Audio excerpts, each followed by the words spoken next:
Good morning, people. We have a very special guest today. We are visited by Lady Embla, not just Surt, and she is purring up a storm. She has a very loud purring voice, so I thought I would knock this off a little early because... Oh! Double cat! Uh-oh! Hello, madams. Are you hoping for snacks? Is that it? All the snacks? Hmm.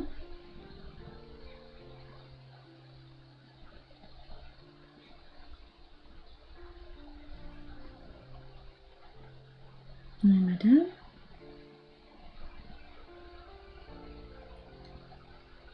I hope everyone is doing alright. Floofy tail, yeah, Embla has the floofiest tail. She's also very tiny, and she is quite abrupt. So we like to say that she's all tail, all floof, nothing else, because she's very floofy indeed.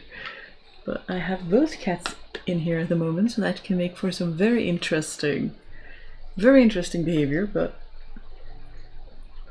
we shall see. How are everyone? Are you doing alright? Would you like to join me, madam? I don't currently have snacks. Is that why you're looking at me with such big eyes? Do you want to come say hello to the people of the internet?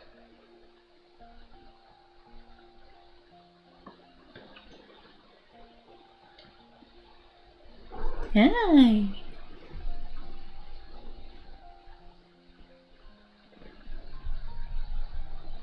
Okay. Maybe we should get a better camera set up so that it's easier to see the kitties when they are out and about. The stars of the show. What's everyone working on?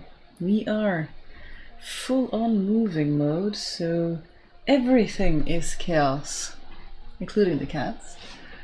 And we're trying to preserve this little corner, our little cozy live streaming corner, for as long as possible, but sort of the rest of the workroom that I can see, that you can't see, is quite a chaotic mess. You know that way, like when you're cleaning or when you're moving, that in between, when you're pulling everything out of the drawers and shelves to pack it, and you just have everything being super chaotic in between. That's the stage where we're at, and it's my least favorite because everything is messy everywhere. But we do the best that we can. Are you being good little kitties?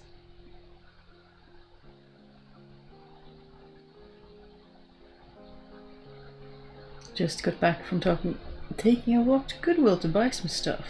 That is very good. We love us some secondhand stuff. Absolutely support that kind of behavior. I was wondering if I was gonna embroider today or if I'm going to knit some. It has been some time since we did some knitting, but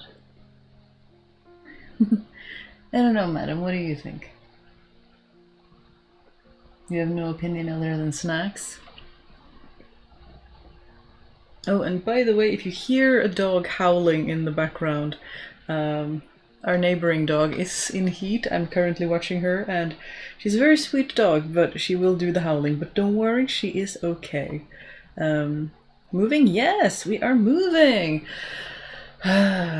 Beginning of September, as it turns out, so I am not... As much as I tried, I am not going to be able to get out more videos this month, and probably not the beginning of September either. We shall see, but we are moving, bringing our workroom and all of the things and moving halfway across the country, about 500 kilometers or 8 hours drive to, ironically, the place we moved from 2 years ago, which means that we are going back to our community, back to friends, back to public transit, which some of you know I have been missing. But yeah, it has been 2 years in the making, perhaps. So we are doing that now, beginning of September, and then we're going to just jump straight into cozy autumn season. At least I'm hoping. We are getting into a little place that has a workroom where we can move in, and we will be allowed to do the walls and to paint a little bit. And I shall see if I shall manage to do something that isn't just plain white walls, because as it is right now, the place that we are moving into is all white everywhere, but we can do stuff about that. So I'm hoping we can do some nice decor about that. Hope it goes smoothly. Well, thank you. I hope so too. We are currently in the boxes everywhere phase, and we did the math. The first time when we moved south, we got rid of all of our furniture and moved with just our stuff, you know, just our boxes of stuff. And we moved with, you know, trailers and cars and doing it ourselves. But we did the math, and with all the transportation, with all the gas, with all the time spent, food, tolls, all the expenses, it actually came out to be pretty expensive. So now when we got some quotes from a moving company, including most of our furniture, not the stuff that we don't like, but just the stuff that, like, I really like this, these shelving, these wardrobes, these chairs are cute, like half of our stuff. Most of the workroom is coming with us. Not the desk that I'm working on, that isn't much in the shots. I don't see all that much, or you don't see it all that much, but I don't like it. I like to have the opportunity to move my legs about when I'm working, otherwise they get all stiff and sore and painful. And this one I can't do that. I can basically just sit with my knees straight down. So we are getting rid of that one and trying to find something else. But the work table, this cute table, a lot of that stuff is coming with us. And when we looked at their quotes, it ends up, especially if you don't take hourly labor into account, the moving company is actually less expensive for how many trips you need to take if you're, you know, just by yourself driving your own car back and forth. It ends up being cheaper. It's just that you have to pay it all in one chunk. So we are gonna do that. It's the first time we've ever used a moving company, so that's gonna be exciting and scary at the same time. The kiddies, of course, are gonna come with us in our car, as well as most of the filming equipment, because that is quite essential to work. If anything happens to that will be quite devastating. So that's all coming with us in our little car, and the rest is gonna be put on a trailer in 2 weeks' time, and then we're gonna do our best to clean, and then it's gonna be a new adventure. So that's gonna be interesting. For 500 kilometer, I can imagine. Yeah, we did the math, and we've done the move in different ways, and also it's quite demotivating to move without any furniture, just with your boxes, because it takes a while to get, you know, shelving and wardrobes and chests of drawers and that kind of stuff, and you're living out of your boxes for quite a while, and that can be quite hard. So we're bringing a lot of our storage furniture with us, which will really help us, you know, getting settled into the home straight away. Also, it has a really big secondhand scene, so I'd have no doubts that we will be able to find some good pieces of secondhand furniture for quite affordable, and then we'll get hopefully a house with all of the storage. Hate the summer heat in my area. Yeah, I can understand that. We are very lucky that the place we found that we're moving into has a basement, which was quite a priority for that kind of reason, for, you know, summer being warm and being able to go down into the basement when it's warm to rest and to escape the heat and to use the coolness of the basement and pull it up into the rest of the house, which is very, very useful. One of the students shared some fried cakes. Fresh ones are absolutely glorious. That sounds very nice. It's nothing to be health conscious about. We enjoy the good things. So I think that is good. Are you just gonna sit there like a little gargoyle? This is just water. Yeah, it's just water. So that is what is happening in our life. I think I'm gonna be able to do one more live next Thursday, but the Thursday after that I probably won't, just because we are going to be so absolutely elbow deep in the cleaning, which is very intense, but we're hoping to get it all done before we leave.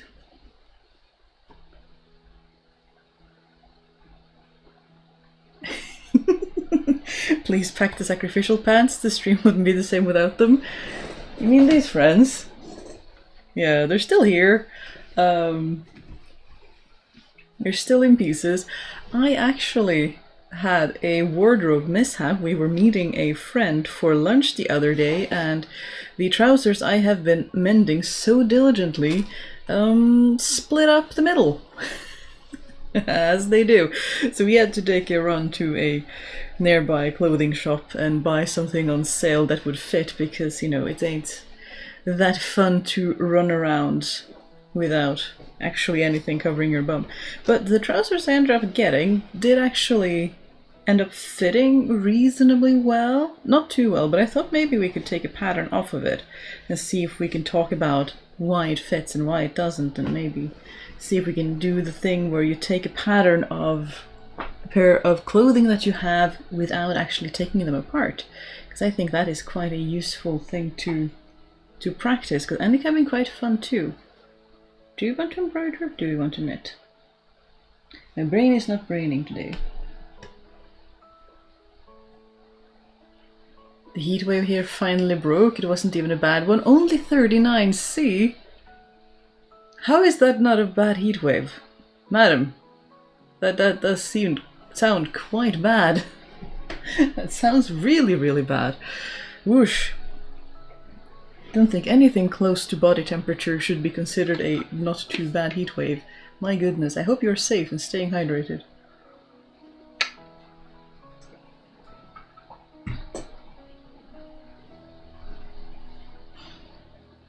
Just discovered your channel in the Crazy Quilt bag? Inspired you to start quilting. Oh, I'm glad you started. I'm also a recovering perfectionist. Welcome, you're very welcome here. We are just chilling out as we do, hanging out with the cats, who seems to be determined to just sit on top of my chair like some watching gargoyle. Not really sure what to think about that. You know, I have a lap if you want to, but we shan't be forcing anyone to do anything.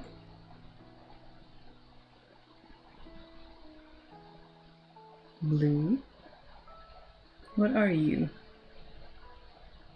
You are an already threaded needle, that's what you are. Mine. But how are people doing? What are you working on? Are you working on anything? Or is it just too warm where you're at and you just need a breather, a bit of a stress relief from all of the heat and all of the things? A couple of years ago we have 10 days of 43 Celsius in late June, so with no night to speak of. This is less bad. Woof. My sympathies. That sounds very much not fun at all. I'm glad, in that sense, I'm glad things are slightly less bad, but still a little bit terrified for the state of things. I cannot even imagine.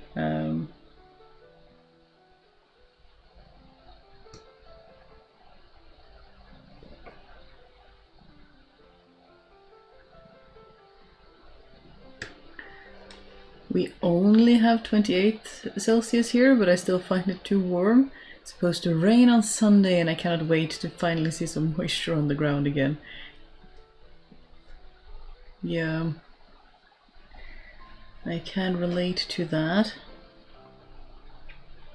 I'm hoping everyone stays safe. The heat is no joke.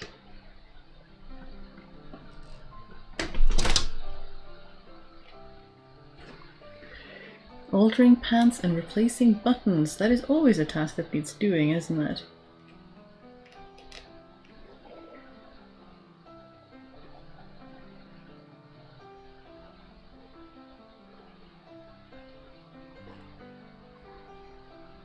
Hello, I'm trying to get myself to do a grocery store run, walking with headphones. You can do it. You can do the thing. We believe in you. Even though it might be quite warm. So do stay safe out there.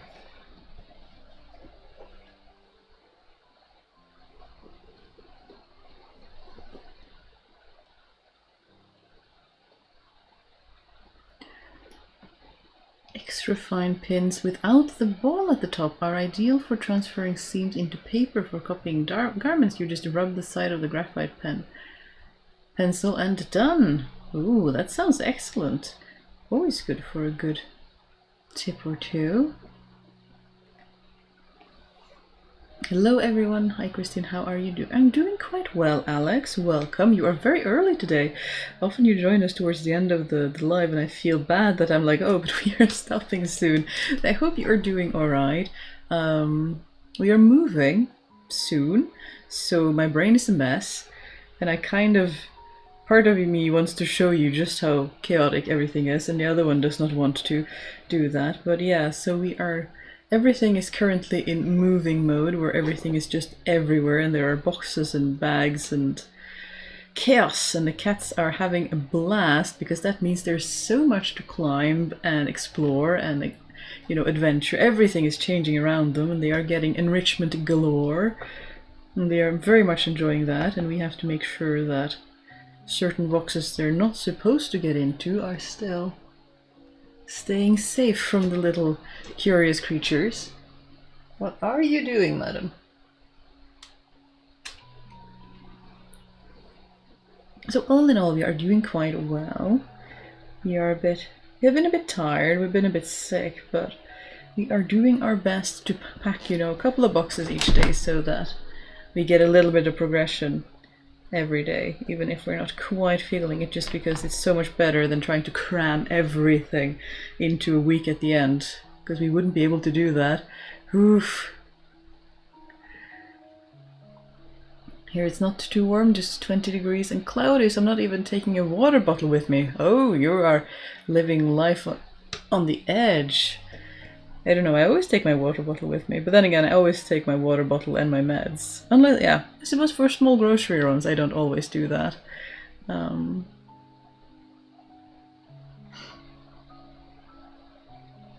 yeah, I usually have my water bottle and my meds with me just in case. I try to bring snacks too, but I find that I can't. Like those little energy bars that are supposed to be good, they just do not work for me at all. I just get more migraines from them for some reason.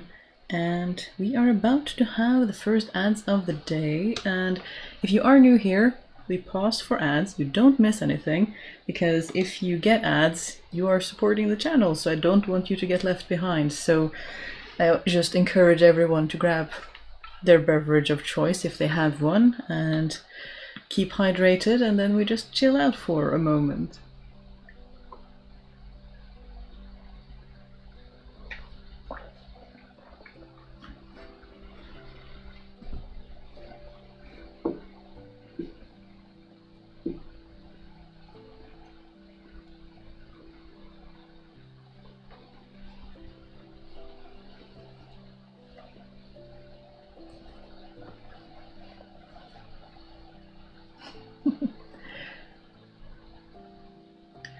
When we move or change anything, our cats just get anxiety. Oh, I've heard about a lot of kitties that, especially if they've been abandoned, get really anxious when the moving boxes come out.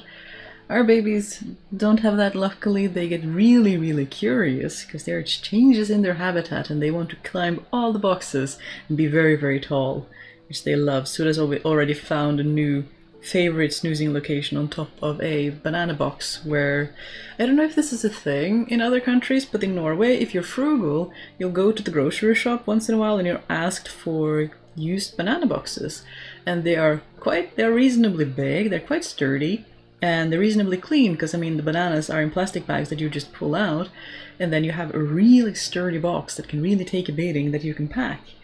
And they have a little hole on top, so I will always put fabric or something so that it's covered, whatever is inside. And Suda's found one of those on top of a pile of other boxes, and she's just claimed it as her new throne, and she's having a blast. Which is really fun to see. But yeah, it's a really frugal way. And then of course the grocery store employees are happy to not have to break them down for recycling, and you get a box to pack in. So we do a bit of both. We buy some moving boxes and we use some banana boxes, and it's a good mixture of both of them. Doing some crochet today? That sounds very nice. Hope you're having a good one. How responsible of you not packing at the last minute. I've never been able to do that. Sadly, we are, you know, getting a bit practiced in the art of moving. We've done it quite a while and getting quite fed up and exhausted with it.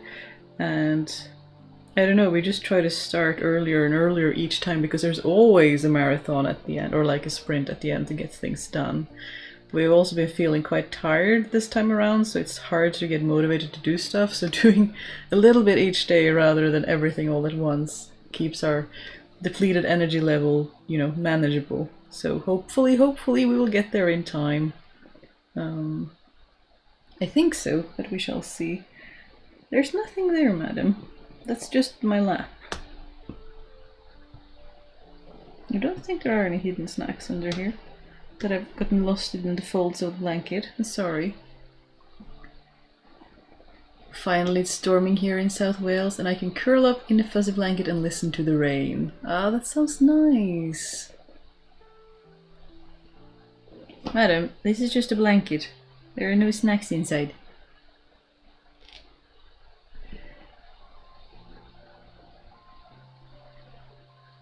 Iced coffee and sock knitting. That sounds very nice.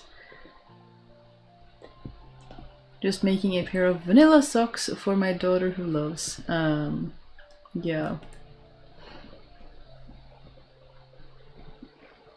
Madam. If you get more tenacious now, what are we gonna do? But there's nothing there. There's nothing there.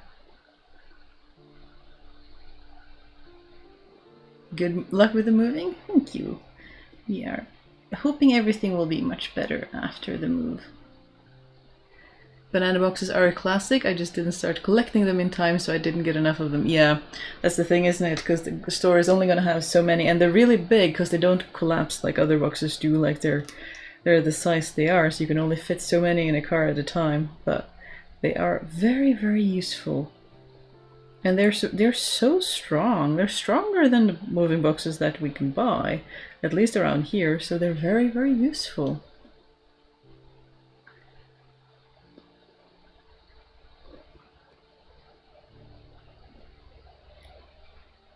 And the employees are always really happy to be rid of them, so that is win-win for everyone all around.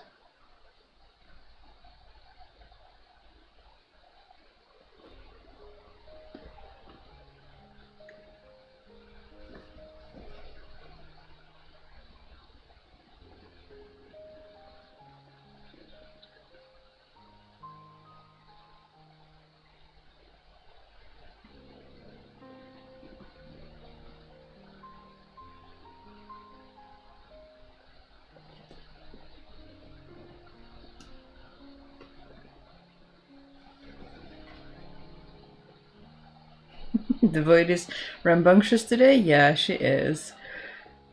She's being a bit restless, but he seems to be settling down now, maybe.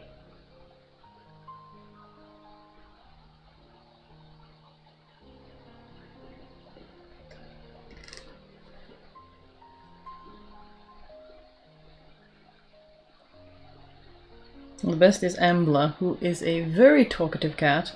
When she gets very talkative in the middle of the night, and screams and starts looking for us,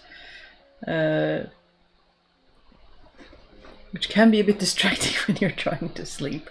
But what can you do? And Spouse has tried, tiring her out, and it just doesn't seem to change a lot of things.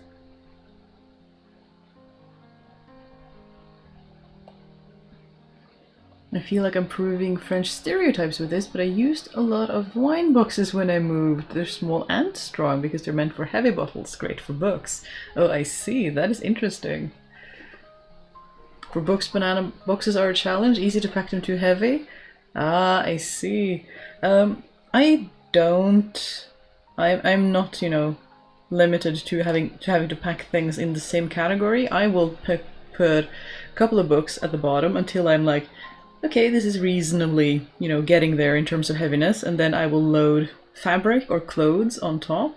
Outerwear, shoes, things are great. You can put a plastic bag or something else in between if you're worried about anything getting... Oh, you tore. Whoops. If you're worried about anything being transferred, but I always dual pack the boxes, like my glass jars for the kitchen. I will, if they're not full of food already, I will fill them with yarn or socks or what have you, and then you just wash them at the new location. But I'm always packing things, and I haven't really... I'm quite amazed. We had quite a lot of newspaper moving south, which we still have because we're trash pandas, and we still had like a trash bag full of used newspaper that we used when we came south the first time around. And I haven't really used much of it because Spouse inherited so many towels and linens and, you know, cloths, washcloths and things like that we haven't really needed a lot of newspaper. I just wrap things in towels and linens and what have you, and so far we still haven't run out, which is insane. I've never had that happen before. Like, they picked up outerwear and bed linens and all sorts of things. So far, knock on wood, I've been able to pack things in other things. So we shall see how long that will last and when I actually start having to pull out the newspaper again. But so far, I have not used a lot of it, which is interesting. Madam, I promise you, there's still no snacks there. I'm pretty sure that there are no snacks hiding in the blanket. But you can be underneath it if you like. Here you go.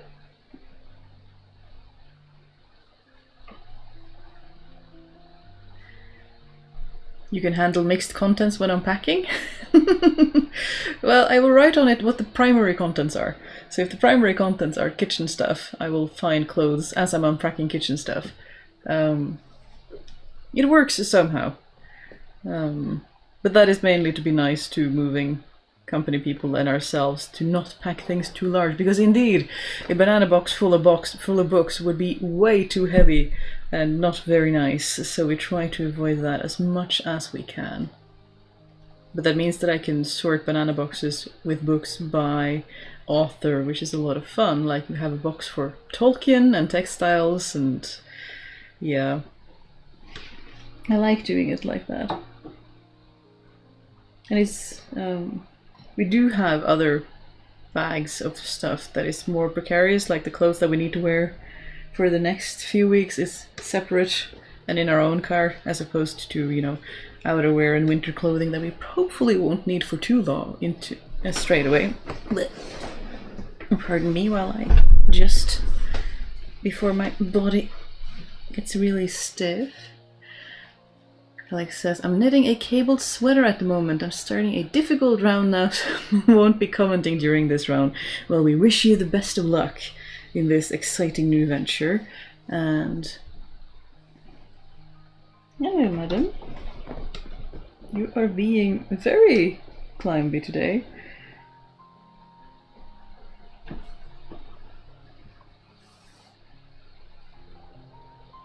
I think the rule of thumb is to choose a hook with the same diameter as the yarn. Ah, yeah, for the yarn. You can then do a swatch and see how you like it. Necessary, take half a hook size smaller or larger. Yeah, that's a good one. Just do a gauge swatch. But let's see. I keep fabric and plushies to fill gaps in book boxes or boxes with delicate things. Yeah, they're really, really good. And Marianne says a similar thing, that pillows and cushions are also great to pack fragile things. They really, really are.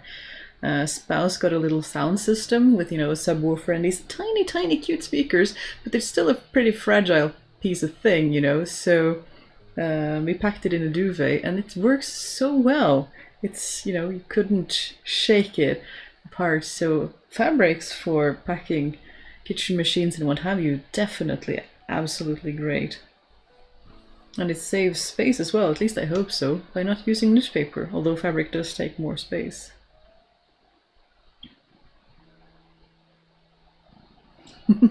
I do use linens and towels for packing crockery and glasses safely, but other than that, it makes me crazy to have mixed contents.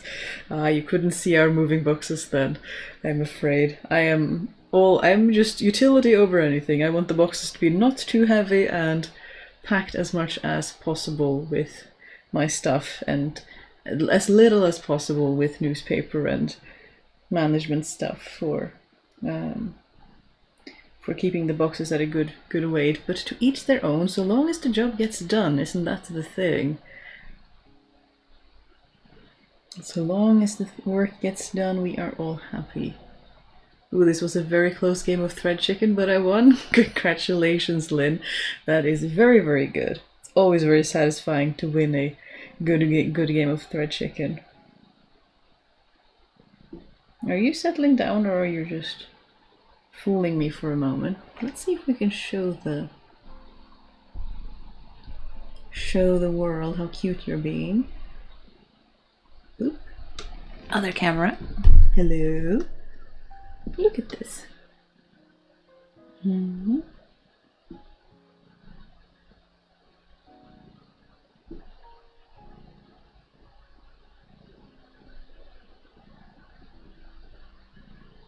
You are still restless, madam.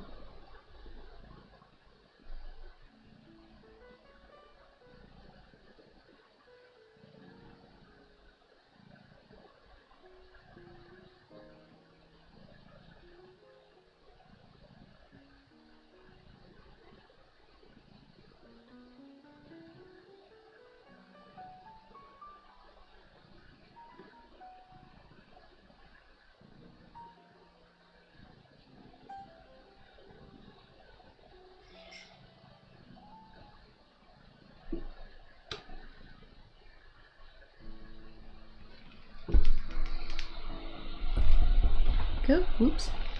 Maybe a little bit taller so I can actually see what you're saying. It's okay, I'm restless too, to the void kitty. Yeah. They're being a bit. I mean, they know stuff is happening, so they get a bit. I don't think they're too anxious, but they get restless.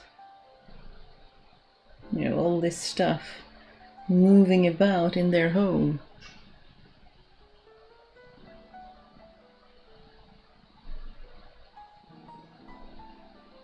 Spouses all these glorious plans of, you know, making those cat shelves that you plug into the wall, that you cover with, you know, cat scratching post material, so they can just be very, very tall all the way to the tippy top of the wall and climb around on the wall and just have a ball. And I really hope that we'll have the spoons to do that. That'll be a lot of fun, I think. And it's a nice project because you don't have to do everything at once. As with so many things we try to do, you know, you can do one shelf and set it up and let the cats have fun with it, and then you can do another, and then you can do maybe a little basket, a little sleeping space, and then you can do more scratching posts. And yeah, it's a good thing when you don't have to do everything in one go.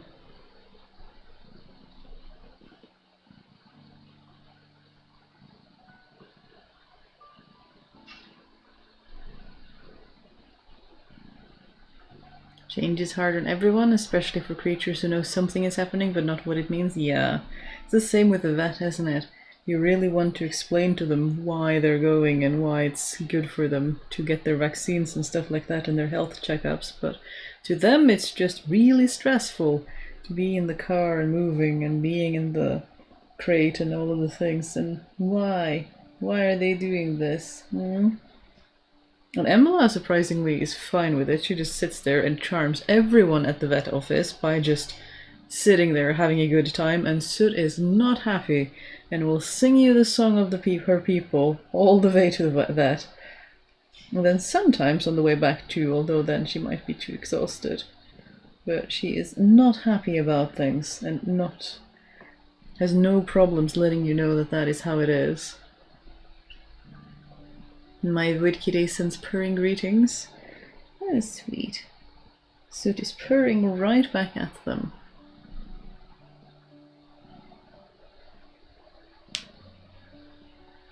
For these cases, those soundboards are awesome. Not only can pets tell you what's up, you can also tell them things. That is very true. And we just haven't had, it's a good idea, we just haven't had the spoons to train them on them. Now we tried to get a button for Soot to feed herself snacks, and it's been difficult enough to show her that she has to push the button with her mighty paws and mighty weight. and we just haven't had the spoons to do the training, but it's such a fun idea. And it's so fun to see how they parse language, like how they parse sentences.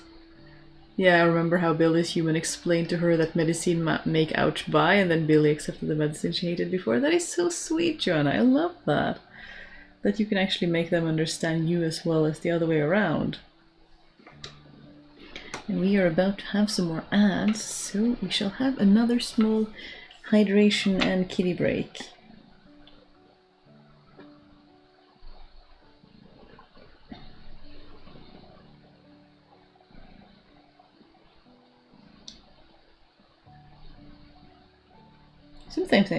Sometimes I think we should have a kitty cam, and then I wonder how we would make a camera follow the kitties all around the house throughout the day. That would be a challenge, wouldn't it?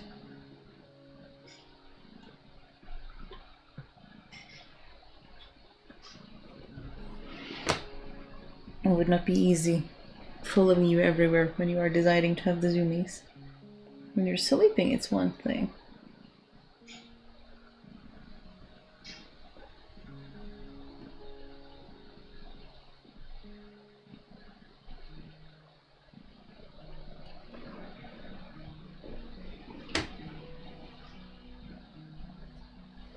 We're picking out a new color, aren't we? Is there any sort of color that we are missing?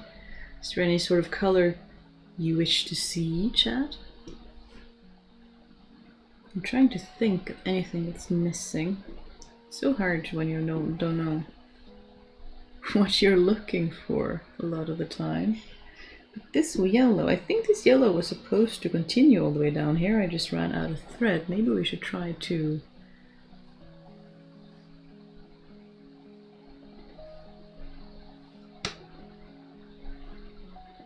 Haven't heard you talk about that. Did you talk about it earlier and catch it on replay? If you mean the buttons, Joanna was talking about that. That Billy is a talking cat who speaks with the buttons. Our cats do not do that. We haven't had the spoons or the time to do the training, but I've heard of it, and I love that it is possible. We just haven't had the spoons to actually do the work of training them with the words, which is also work, but it's a lot of fun. See, we're having purple because it's my favorite, green because deep green is cool, and blue with the yellow, rich mid blue, and pale pink. There are so many suggestions that I don't know what to...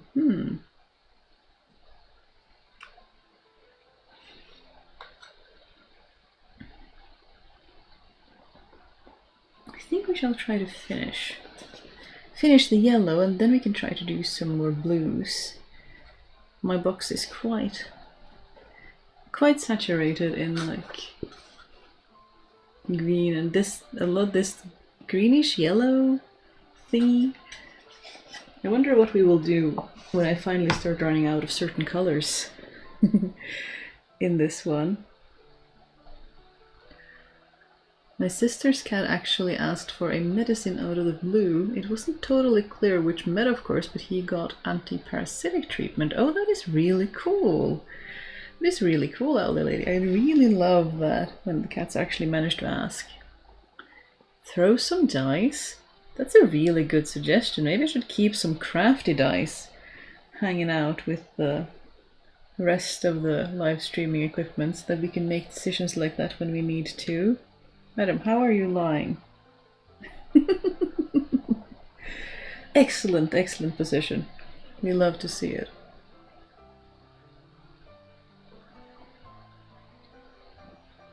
I don't even know if we'll be able to see this, but... Oh, so we are back at the cushions and thinking there's a snack there again. With your nose, I'm inclined to say that you might be right, but I can't find any. So I'm sorry, madam, but I don't know these snacks of which you seek.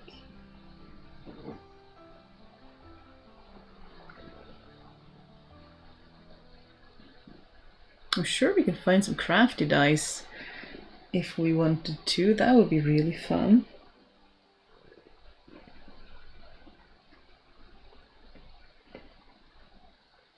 Is it like one side for more yarn and the other side for even more yarn or more fabric? I have so much supplies now. Again, Spouse inherited a lot of stuff, and we suddenly now have a lot of old tablecloths and bed sheets and various things, so I don't think I shall need to go to the yarn shop for quite some time. Or the fabric shop for that matter. It's almost like I wanted to do a competition with myself of how much stuff can I use up? Do you ever get that? You know, how many spools of sewing thread and, you know, buttons, stuff you inherit, can I use up and try to clean up? I don't know if you get that, but I get this urge to like clean up in the workroom. And Madam needs one of those enrichment toys for snacks. I wonder if there's a way to sew one. They have plenty. Madam is a tenacious beastie, and one of the ways to help reduce that, in addition to playtime several times a day, we also have a tower that is very clever, where it's sort of an upside down pyramid where you put food in the top and then there's little holes into the second level and the third level and then finally down at the bottom. And we put their dry food, their kibbles, there. So they're free fed but with the caveat, and then they have to take their paw and, you know, push it down into the first hole and then push it into the second and then push it all the way until it finally falls out on the floor so that they can eat their food. So they have free access to as much dry food as they want to, but they do have to sort of get it out of the thing, or they have these little balls that you fill with food and then they roll them around, which are very easy for them and they love doing those.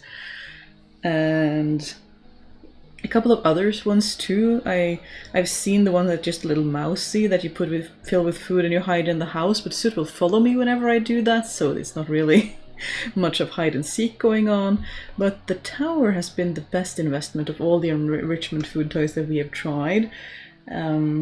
It's really great because we can let them have as much food as they like, but they do still have to work for it, which has been really, really helpful in keeping them a good weight and keeping them entertained. And Embla will play with the toy as intended and use her paw to get the food. And Soot, Madam Tenacious, has learned that there is one thing and one thing only that works with all food toys and all snack dispensers, and that is violence. We grab it with our teeth and then we shake violently and food falls out the bottom, which she still hasn't found a food toy, or I still haven't found a food dispensing toy where she hasn't been able to do that, where a puzzle has not been solvable by applying more violence. I'm still searching, so tips will be met with welcome, because we have tried so many different food toys and ways of hiding snacks in egg cartons and what have you, and Madam chooses violence. Teeth seems to work for everything.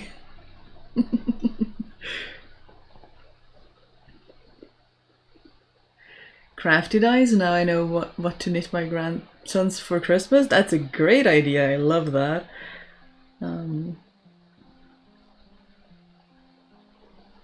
You could go poly-sided dice, one for each color. That reminds me of those paper thingy that we had in primary school that you could open and they would make different colors. Those were great fun.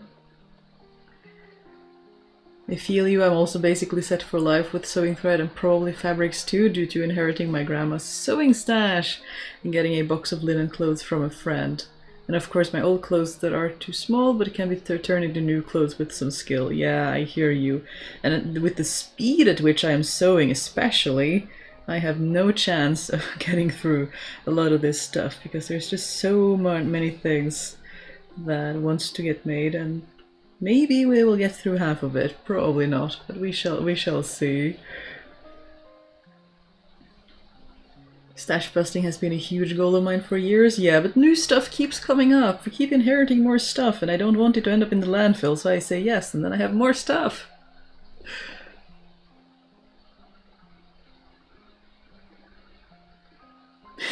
Turns out sometimes violence is the answer.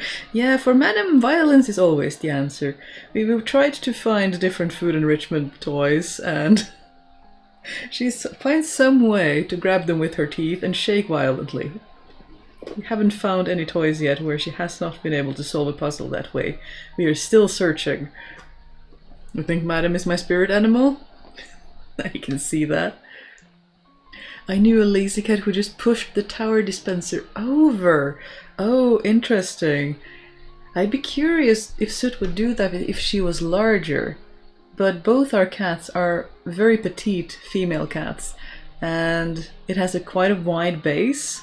So far that is not a strategy that they have realized that they could do, but now that you've said it out loud, I wonder if maybe I'll wake up one morning and come down to a food tower completely toppled over. If brute force does not work, you're not using enough of it? That sounds like Soot's strategy entirely. What surprises me more is that Embla hasn't picked up on it. She is still solving the puzzle the way the puzzle intended. And this is also why we have the electronic toy where there's a button that the animal presses. They're meant for dogs, but cats can do it too if they can just put their weight on it. And then a snack comes out, and then you can put the box at the other end of the house, and they have to run to get the snacks, go back, push the button, and run to get the snacks. And sometimes we will pull it out and try to work with them and train them to push the button. We haven't been able to get them to crack the code yet, but sometimes we will work on it. That would be a fun one, I think, because I don't see how she would solve that one with violence. But it does require, a bit of investment up front from us to sit there and train them into how they use it, which is very cute. But we don't always have the spoons to do that. We do have one of those, and I really should pull it out again. It's been a little while since I did it last.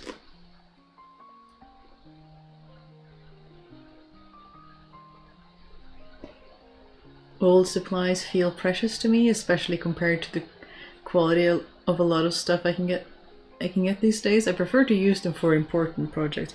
My goodness, the old tablecloths and curtains that we get are such tight weave. They're so good.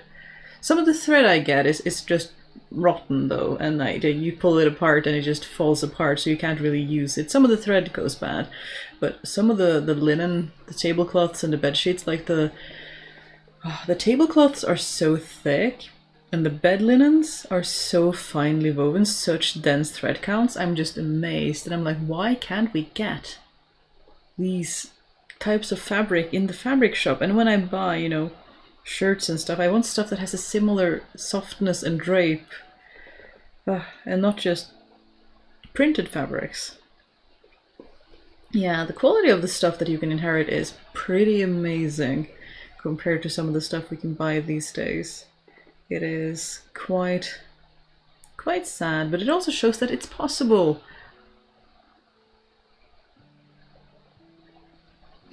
One of my bosses back in the day used to say, if you can't solve it using violence, use more violence. She was funny. Yeah, it's for certain things, but at least the instruments I worked with did not respond well to violence.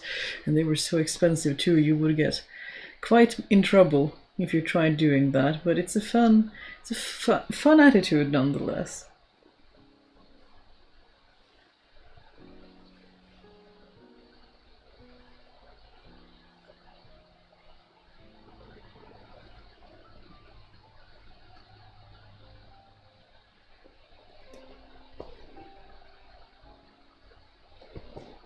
I do stuff with supplies, raffles, or give away for the cost of reimbursement of time and stuff. I would have to know how much I have first. There are curtains and tablecloths and stuff everywhere, but so far I'm hoping that they will just turn into fun little projects that we can do together on the channel in due time. We shall see how the new workroom ends up being, but I am curious to see how things will be. I haven't even had the time to go through what has come into the house. I'm just using it as packaging material and going, oh, this is useful. This is quite nice. So we shall see what we will do with it, because I feel like it's a lot. But then again, if friends need a winter coat or something, we can help them. which is always feels quite nice if someone doesn't quite have, or comes to Norway in a time when it is cold and they are not prepared for such things. We can help them out. That has happened, and people underestimate the winteriness of winter in Norway. We can actually go into the basement and see if we can find something they can use, and then they can just bring that home with them.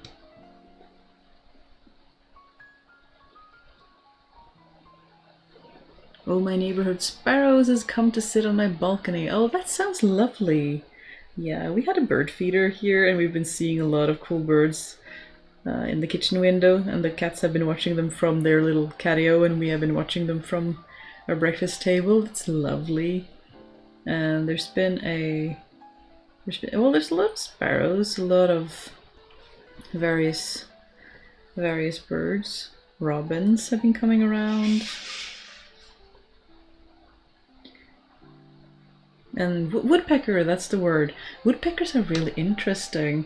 I find if you hang out like the balls with like lard and bird seeds or something like that, and you get a woodpecker, if the woodpecker is left alone, they can sit and chip at the food you're giving them for half an hour in one go, just sitting there eating like for quite a while, until they fly away on their own, whereas the smaller birds just come and pick up some food and fly away again, and then they come back in multiple bursts. But the larger woodpecker doesn't do that. They just sit there for a long while, which I will miss. The place we're moving to, you're not allowed to feed birds and wild animals, which will be quite sad, but it was what we could afford, and that is. So we are getting a lot of other stuff instead, like access to public transit and a workroom for the both of us that is decently sized, because so many places have one enormous master bedroom for no reason. Why do you need that? And then two tiny rooms for the children, who largely use their bedrooms for staying there. So who needs the larger bedrooms? The people who just sleep there and watch television, or the children who stay there a lot of the time? So I never found that to make sense, but it's quite a challenge to find a place where the bedrooms are decently similar sized. I think that's the thing that I hear about being a challenge other places as well, that usually you'll have one very big room and then a couple of other smaller rooms. And that is not very helpful if you want to have a workroom where you can actually have space for some stuff, maybe even a guest, a sleeping couch for guests and stuff like that. I've been giving them seeds and water. I'm hoping they'll eventually be comfortable enough to come when I'm sitting outside. They're such fearless little birds. They really are. Birds are fierce. There's absolutely no doubt about that. They are ferocious little creatures. See, we are about to have some ads again, and we are taking yet again a hydration break, especially in the heat that we're having on the northern hemisphere, northern parts of the world.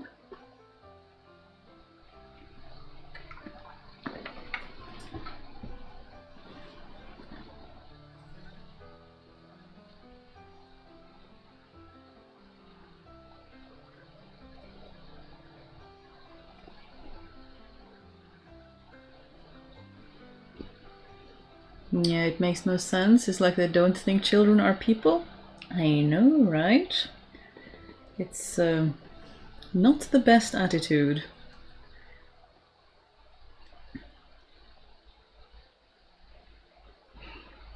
Is it still as hot in Norway as it is here in Finland?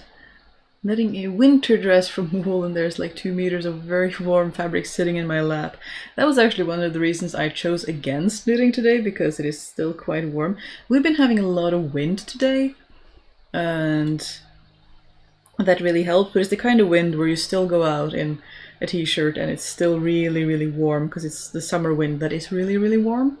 And yeah, I don't know how warm it is in Finland at the moment, but it's warm in Norway at the moment, at least where we are.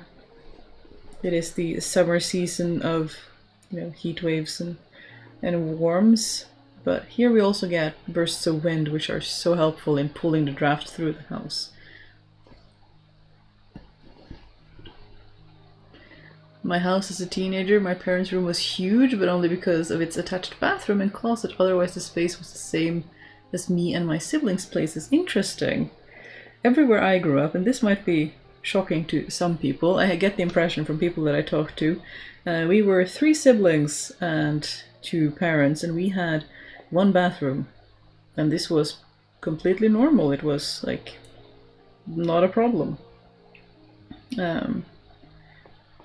So I am not used to attached bathrooms, but I understand that that is more and more normal, especially with master bedrooms having their own master bathroom. But to me, at least, in my attitude of things, and in Norwegian property market, that is kind of a thing that I see in the more expensive houses that we cannot afford.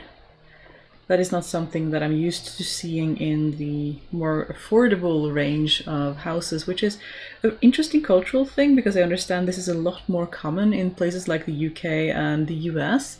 That is not 5 people, 4 bathrooms in that house, 3 stories. Yeah, that would be a very much luxury house in in Norway. That is not something that my family would have been able to afford at the time. We had 1 bathroom, and it was not a problem. So I find it interesting, these cultural differences applying to things like that as well.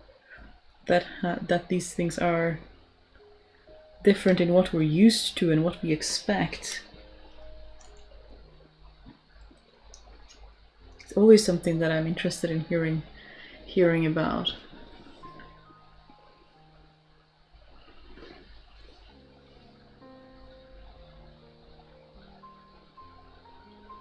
Temperature Finland, 20 degrees. T-shirt is enough, shorts are not.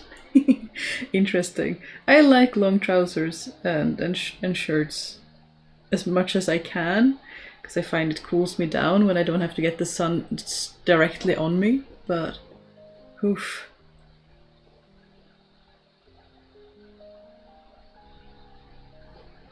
"29 degrees Celsius around Milan. Today is heavenly." Yeah, that sounds too hot. If that is the good temperature, I am worried. But maybe you're used to it.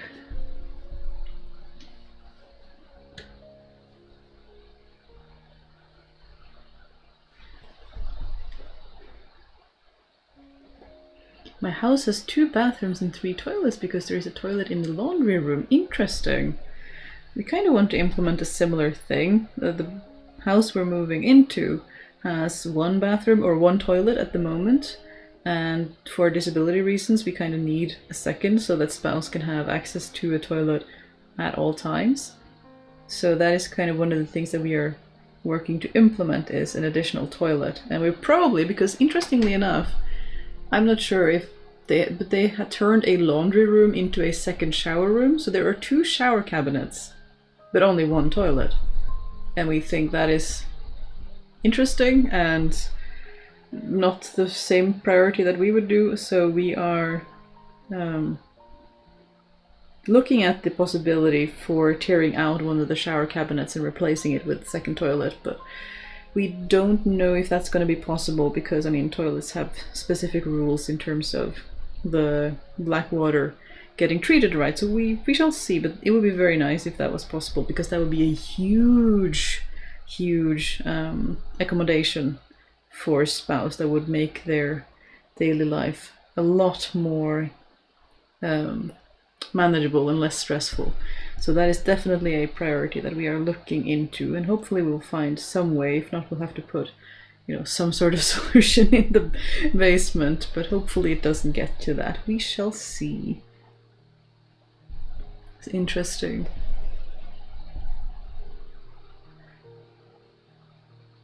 I could never afford a house like that.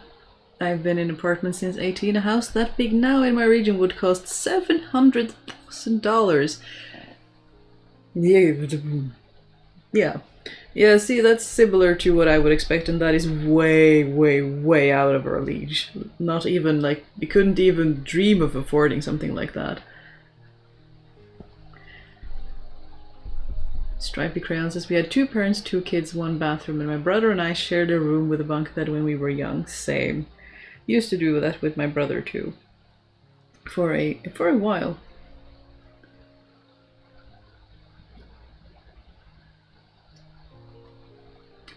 Oh, I should be in Tampere. It's been 25 centigrade in Vantas today. I miss autumn.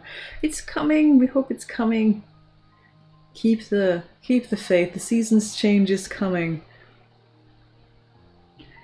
30-degree near Lyon, away from the city. It's hard. Oh, that does sound hard. I feel like I have nothing to complain about at the moment because we were having what even is the temperature? We went outside with the dog to give her a walk earlier. Not our dog, our neighbor's dog. We are watching her for a few days. And it is... yeah, it's just 17, 18 degrees at the moment, but that's because rain is coming, and oh, how we miss you, rain. You are very welcome. We are very much looking forward to rain. But before that, it's been like 2022, so quite achievable, quite livable. Compared to the last couple of months, 29 is very good. I hope so for your sake. I'm glad you're happy. Very much glad you're happy. Same with the bathrooms in Finland. We had bathroom and toilet separately, but only one of each. It was common to have 2 to 3 people brushing teeth simultaneously. 5-person family. Yeah, it's not a problem to brush your teeth at the same time. Like it's but I do like having the toilet separate from the rest of the bathroom because it makes it much easier to, like, for one to shower and brush their teeth and the other person to do their business. So I do like that, even if they're like within two areas. But yeah. Could you put in a composting toilet for you as the second? I've been thinking about it. The problem is that the place we're moving into doesn't have a garden, so I don't have anywhere to put the compost. If we could afford a house, with a garden, we could do that, but my problem is mainly because we've been thinking of a combustion toilet or a composting toilet, but the problem being that for a compost toilet I do need somewhere to dispose of the compost for it to compost, and this is a fairly affordable sort of co-op type living situation where you have a long row of houses and they're sort of attached. It's like a long row and then you have many units within it, and the garden was one of the things that we had to relinquish in our search for a place to live. So I shall miss that for the next couple of years, but it shall still be better. It shall still be an improvement. So I would have loved a composting toilet, but at the moment it will be difficult. So it's but one day I will definitely have that.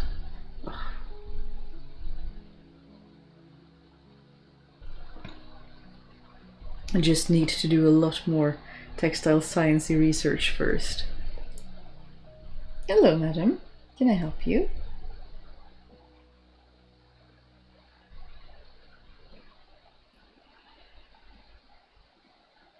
Yes, 2 toilets rather than 2 showers, please? Absolutely, that's the thing.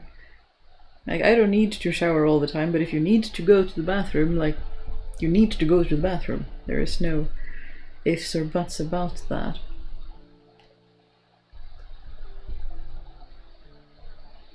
Just imagine how life in those old pit houses must have been, in terms of coolness and stuff. I imagine they would have been quite nice, with temperature regulation and clay and thatched roofs.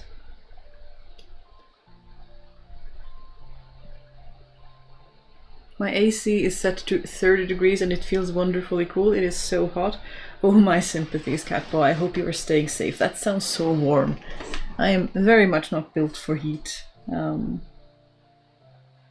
I do hope you are staying safe. You're just gonna sit there and stare at me.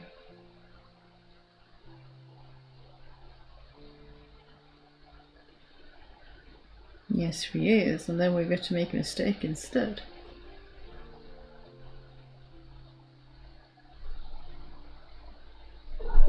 Hello. In terms of people per square meter, yeah, I suppose, but then again, I hear people talk about, oh, there's this African content creator. Is it Akech Joy Vinny? Might not be pronouncing that right, but she does amazing content about their village and how village life is actually like. And they talk especially about how they decorate the outside of the houses, because you spend all of your time outside the house. You don't spend your time inside the house. That is just sort of for storing a few items that you have and sleeping, but the majority of your living happens outside.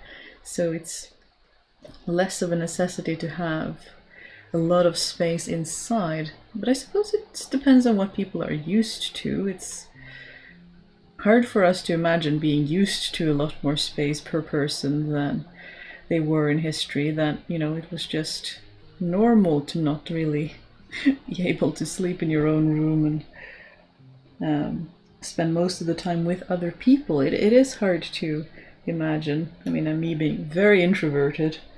I can't really imagine what that would be like, but I guess it's something you get used to, like anything. Brooke says hello. Hello, Brooke, welcome. We are talking about all sorts of things, as is our habit. In Africa, you can spend nearly all your time inside, but in Northern Europe, winters will force you inside. Oh yeah, they absolutely will.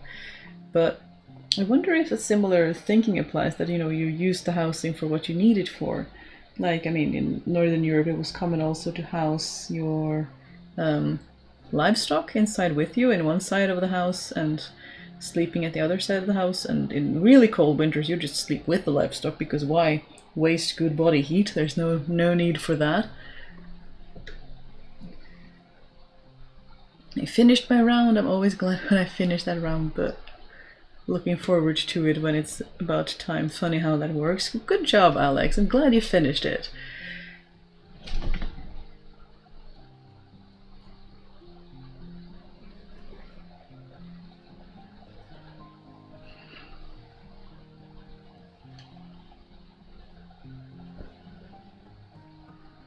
Let's see. Can do some blue over here.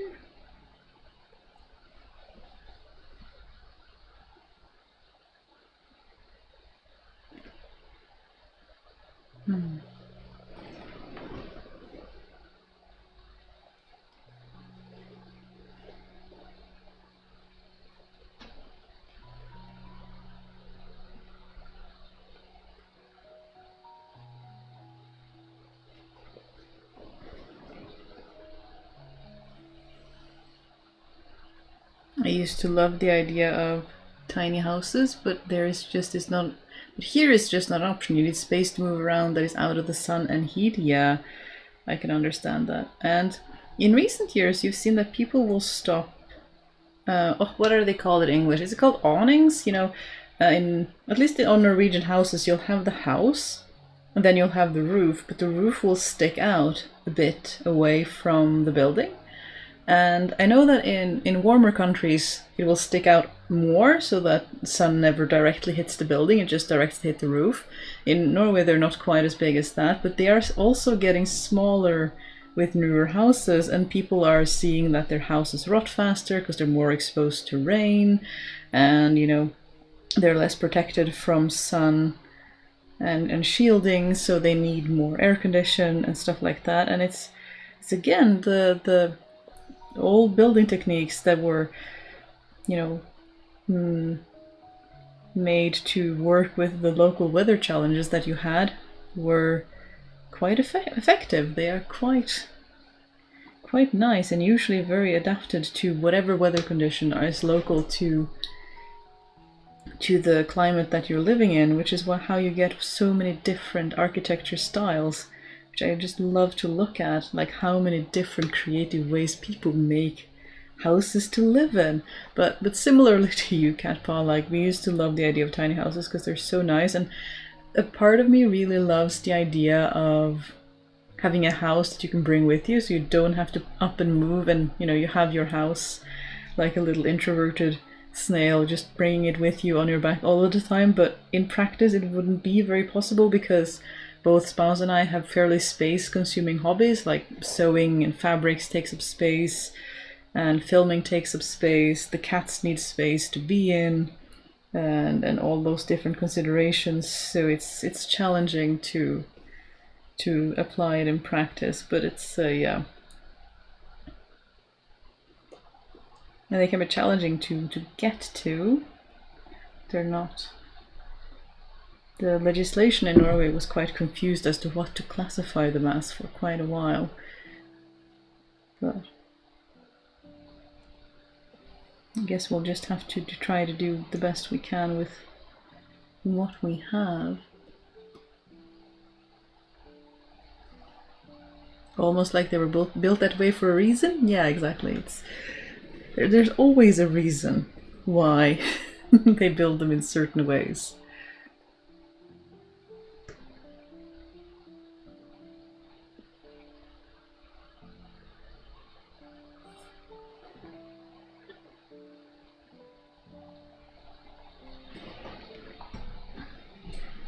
Housing is built so poorly these days, and it's just so frustrating. I've had a roof on my current apartment leak and break 2 different areas with the summer storm. Oh, that's awful. That is really annoying. It's really frustrating to have that happen. But yeah, quality is just going down across the board with clothing and with housing and everything. And we are about to have some ads, so we shall take more hydration break. I should just learn that when I'm getting thirsty, we're about to have a hydration break, because apparently my body is getting used to it.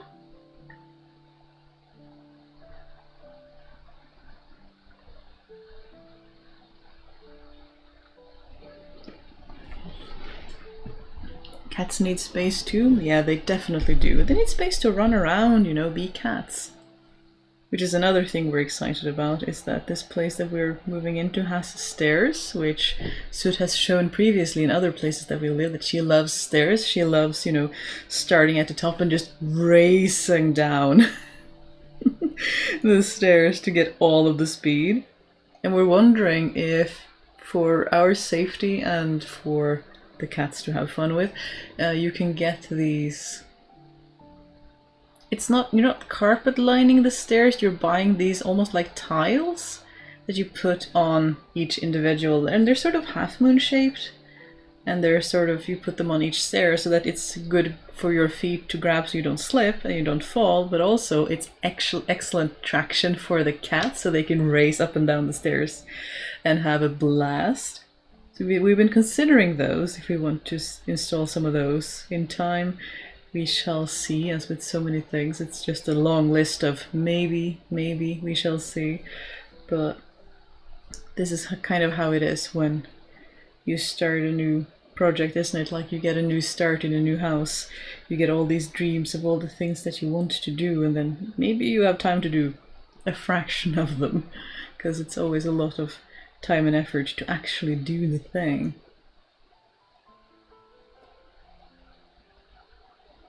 Every place I've lived in here leaks, and it's so frustrating. No one can seem to fix it, and I'm dreading every storm because it means flooding and endless mopping, making sure nothing is on the floor.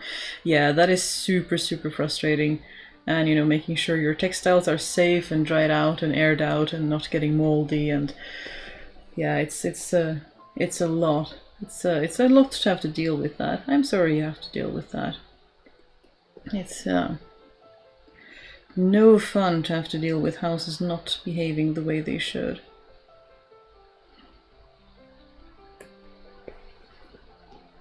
And you love rain? Yeah, I can understand loving rain in the heat of Mexico, but it can be frustrating nevertheless if the rain loves to come inside. Like, it's one thing to be able to sit on a porch under a roof and listen to the rain and have a good time staying nice and dry, but it's quite different to have all the rain come inside on all your stuff that might not be as happy about all the rain.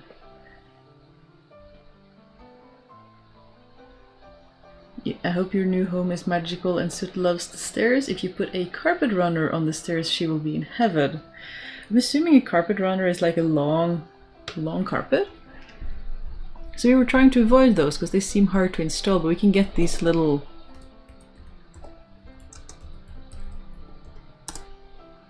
Yes, exactly. So we are not thinking about those, but let's see if I can find...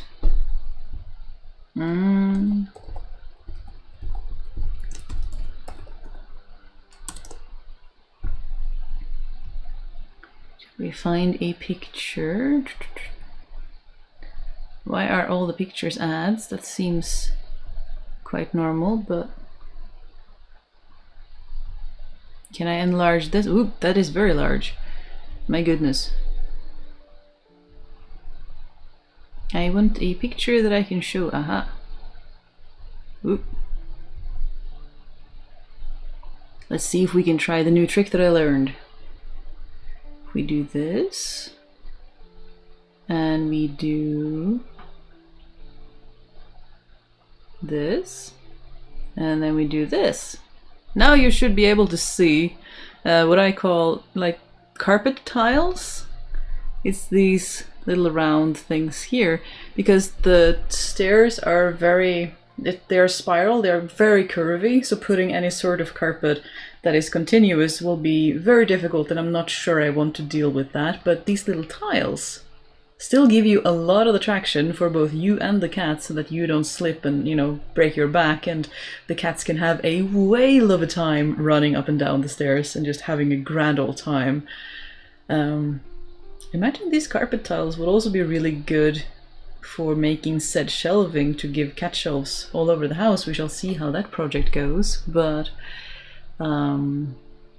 anyway, these are the things that I'm thinking about, just because it seems complicated. I'm not sure that I want to learn all the easing finagling I would need to make the carpet work, but it looks really pretty with carpeted stairs. But I think these might be a tad easier.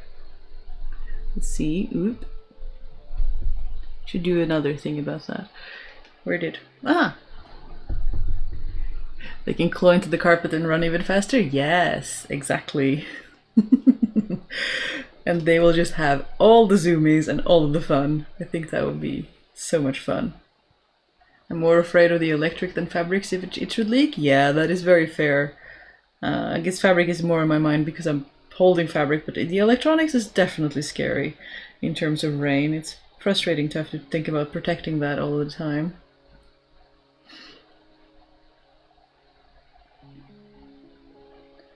I worry about catching my feet on the edges of the carpet tiles. Oh no. We have a friend who have them, and it hasn't been a problem there, as far as we can tell, so long as you have them deep enough that you don't really step on the edge of them. But we shall see. It's not like it's a plan that is finalized in any way, shape or form, so we shall see how possible it actually is. But the cats would definitely love them if we made something like that.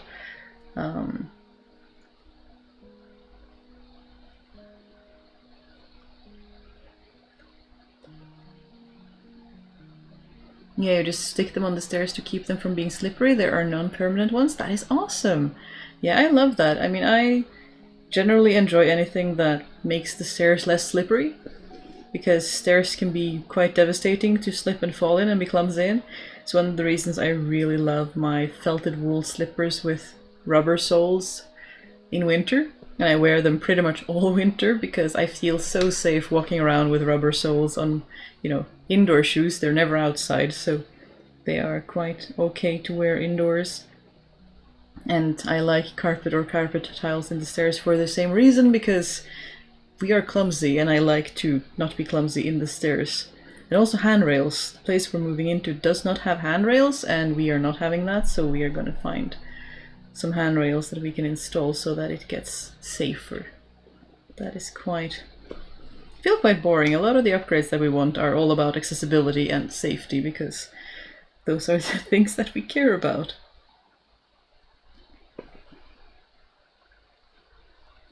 But hopefully there's going to be some color and some whimsy as well,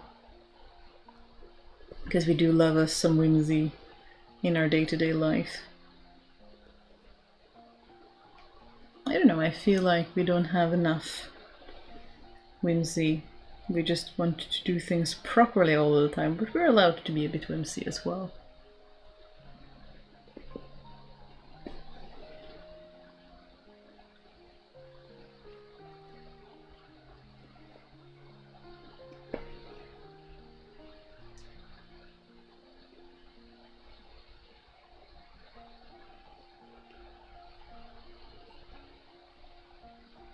That's another thing with tiny houses. The stairs they put in there are such a hazard.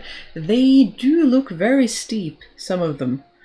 The ones that take up like half the tiny house and then there have storage in them seem a little bit better, but have I seen handrails on them? Probably some of them, but if they don't have handrails, I don't want it. I want my handrails.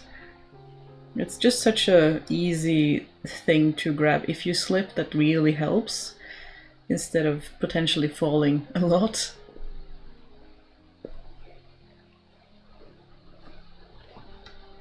Yeah, it's one of the things that I don't think it detracts from even historical houses at all, because you can get stuff that melds so well with the existing style.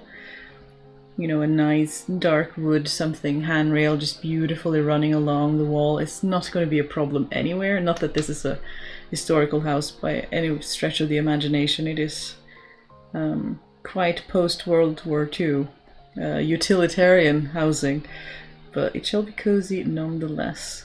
And, you know, handrails are definitely going in. I see them, show them off, and my only thought is, you really think disability and aging are things that happen to other people, huh? That's a very, very good point.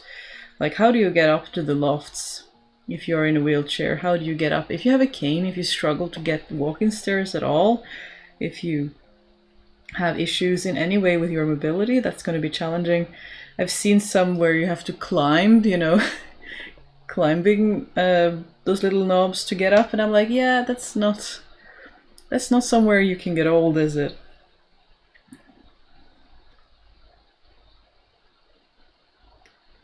Yeah, not this disability accessible at all. Yeah, that is a big challenge. I have yet to see a tiny house be disability accessible. That is a very good point.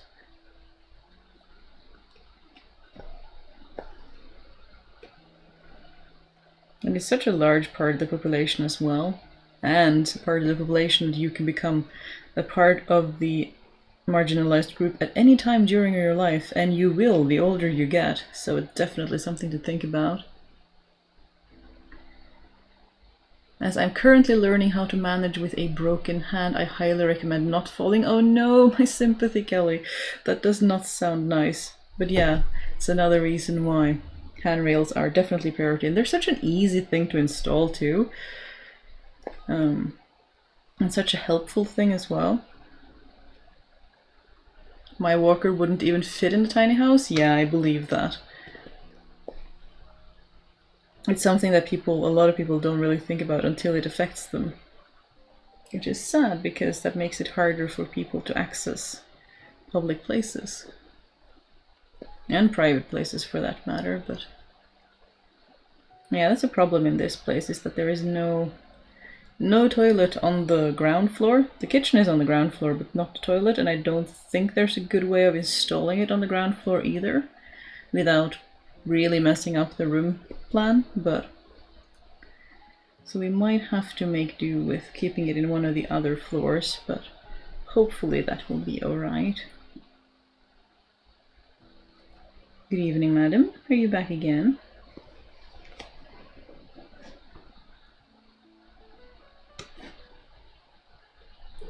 Yeah, you would like to join us. I know what you want, madam.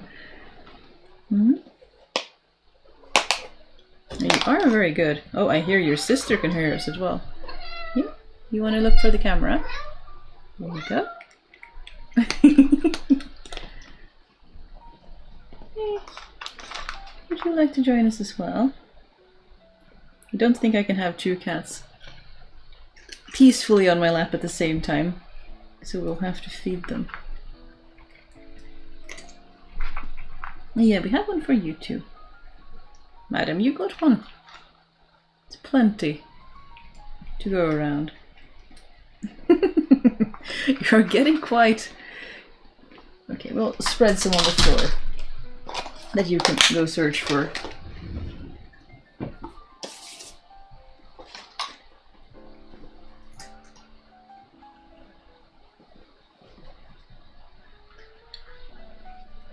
Just get a chamber pot? It's a good point, Brooke. I mean, they did have good ideas back in the day. Many ways to solve the problems we are still having. Catpaw says we'll be getting handrails for this place too. Got permission from the owner, but AC had to happen first. Yeah, I can understand the AC being a higher priority, but I'm very glad that you managed to get permission from the owner. That is really good that you can make yourself stay safe.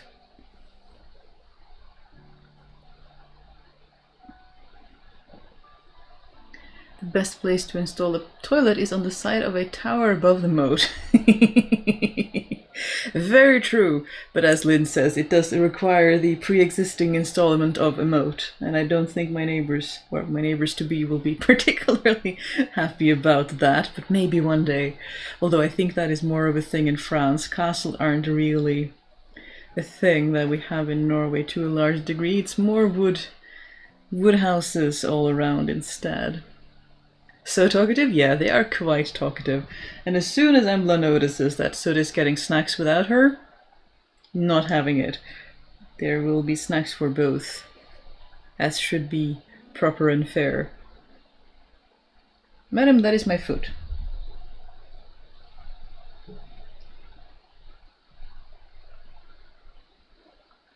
Good evening, morning time of day, everyone. Good day, Leia. It is evening here now, but for many people it is still morning and breakfast time, which is always a lot of fun. I live in an apartment with stairs up a floor outside and bedroom and toilet bathroom on different floors inside. It's okay for now, but I will know I have to move within 10 years-ish because it's not a house to grow old in. Yeah, I can really understand that. Like, some houses are just not meant to grow old in, so it's one thing at a time.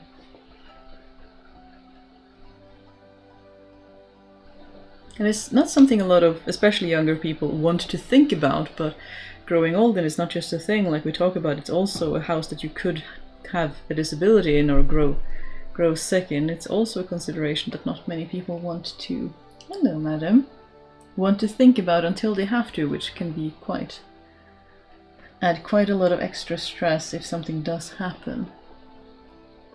Great at keeping out the neighbors. And also a tower, definitely. Definitely great at keeping out the neighbors. Hi. Yeah, I'm all out of snacks. You had plenty, both of you.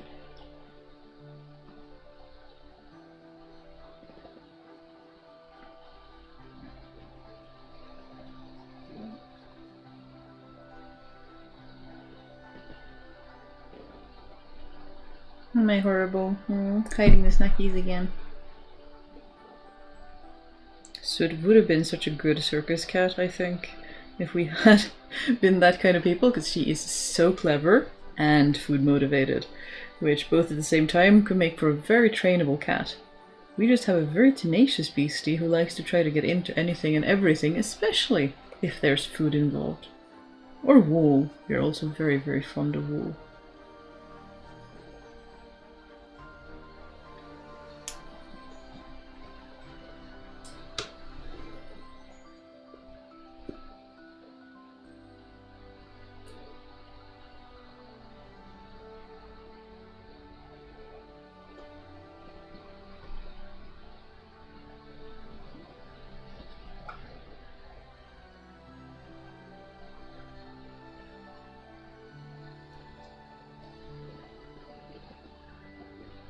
Oops. This daisy chain flower is getting quite askew, but we will do our best. Workroom looks so empty now that I've packed so much of my stuff. It's always a bit eerie.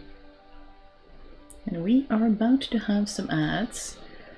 So if you are new here, I will repeat that you don't miss any content when we have ads, and we try to take a break, grab our beverage of choice and have a hydration break. Make sure to stay hydrated throughout the day.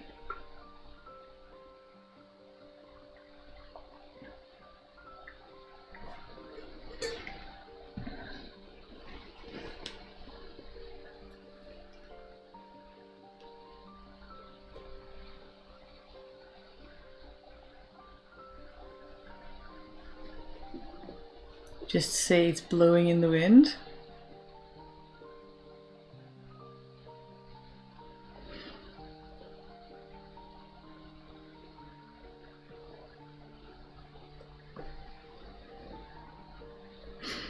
The downside of not paying for YouTube, you can't keep listening while needing the shopping list.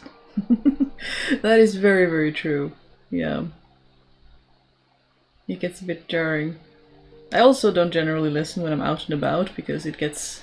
I only have the basic plan on our subscription and it gets expensive for the data, so I generally just listen to things when I'm home and have the Wi-Fi, and then whenever I'm out and about I either have some pre-downloaded stuff like podcasts or I just chill out. Ah, the flowers! You see, the flower is blowing in the wind. That is a good point, we can say that. Maybe if I'm extra lucky I'll end up having the other flower blow in the other direction.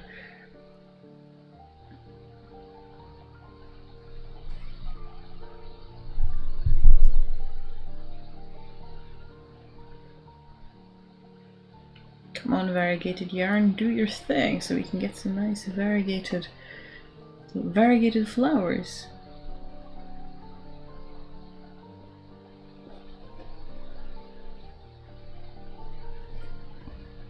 In one way I feel like we are getting somewhere with this eternity project, and on the other hand I feel like I still have so much left, but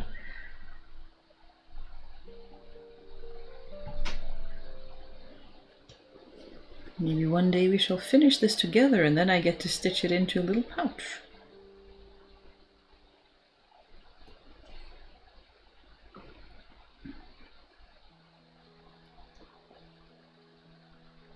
It's one of the problems with all the scrap fabric and patchwork project, isn't it? That it always takes a lot of time to work with all of those small pieces of fabric. But it is quite rewarding, I will say.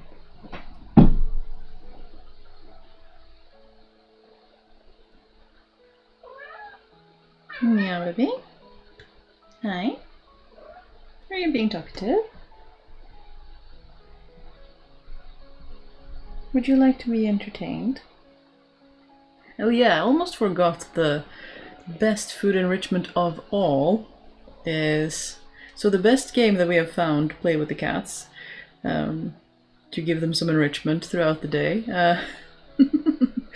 is when Spouse is either tired or sick and lying on the couch in the morning, they will have a old jam jar, clean jam jar, full of food, and they will throw one at a time, and the kiddies will chase them throughout the living room and have a blast. They love it, and they just get regular food. It doesn't even have to be snacks. They just think hunting the food is so much fun that they will do that until they're full and just have the best time. It's still the best food enrichment game that we have been able to find so far, but that does require having some time to do said thing, but our cats love it. They have a blast doing that.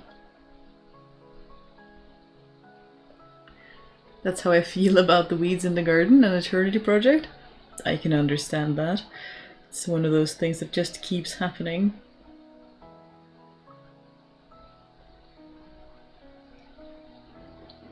I'm considering adding a separating zipper to the center back of my bathrobe so I can divide in half and better distribute the weight while washing. I'm hoping for a less disgruntled machine. Ah, interesting. That's, I haven't thought about that, but that makes sense. So long as it doesn't get too itchy with the zipper. But I suppose it wouldn't be a problem when you give it a bit of a placket and it's closed when you're wearing it. Yeah, why not? It's a good idea.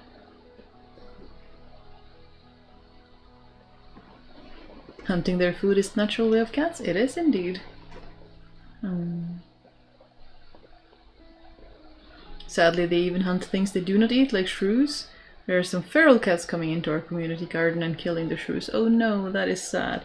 Yeah, our cats are indoor cats for that reason. Their enrichment is the catio outside, because I don't think that adopting a little feline beastie gives me the right to kill the biodiversity in the area. Because, I mean, we know that cats have a huge effect on populations in birds across the world, and is having a big negative impact on the bird populations. What was that graph? Let me see if I can find it.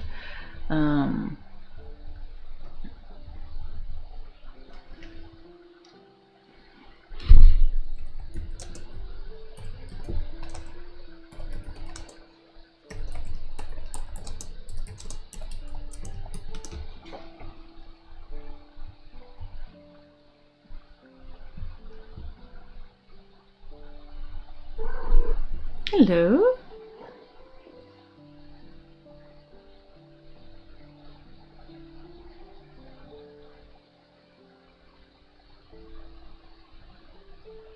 So this is the US, it's not Europe, but if I do the thingy again and then we go over here, you'll see that the primary death of birds is cats, and then collisions with buildings, and then collisions with vehicles, poison, collisions with electrical lines, electrocutions, and collisions land-based wind turbines are way, way, way at the bottom. And I forgot to do my stitch. Well done. And so cats are a real challenge to the bird population around the world. It's something that we see is truly hurting bird population and really, really damaging them.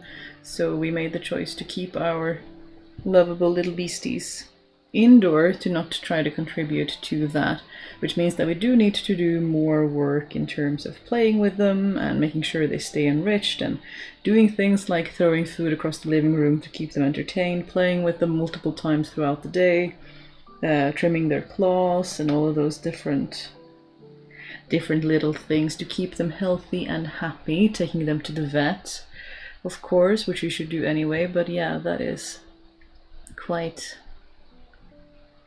devastating, the numbers. It's quite different from one to the other. But yeah, throwing food across the living room turns out to be their favorite game, so recommend try that if you haven't already. We started with snacks, but as they really turned to love the game, we wanted to see if we could just do it with food instead, and in our case, at least with our cats, indeed we could. They were still just as happy to run around catching the food as they were catching the snacks. And it's they love it. It's their favorite game. It's a lot of fun to see them running around and waiting and staring at you for throwing the next one. Super adorable.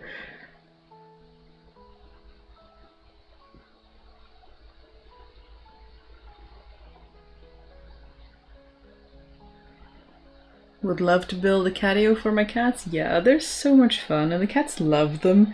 Embla loves to lounge in the high grass. Like right now, they get to have some high grass. We'll see. I'm hoping that we'll get to build a catio where we're moving as well. I'm hoping, because there is a porch, that we're gonna get, we're gonna be able to enclose the whole porch. That would be amazing. I'm not sure we'll be allowed to do that just because they have some restrictions in terms of how it looks on the outside, but I'm really hoping, because that would be the best, then I could have a little container garden and the cats can run around with me and we can have the door open, because it would lead into a enclosed catio in the first place. That is my dream. I'm not sure that is realistic. We might have to have a little catio by the window like we do now and have the rest of the porch not enclosed, but my dream is that I get to have just a net around the whole porch so that we can be outside together. That would be amazing. And then grow catnip and grass and vegetables and fun things.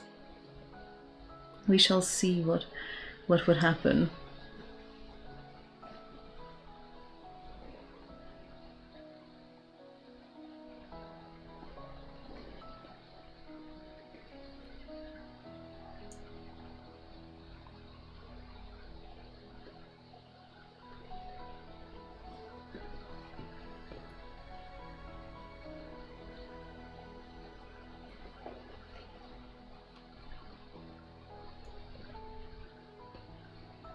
I will winter chicken, I believe.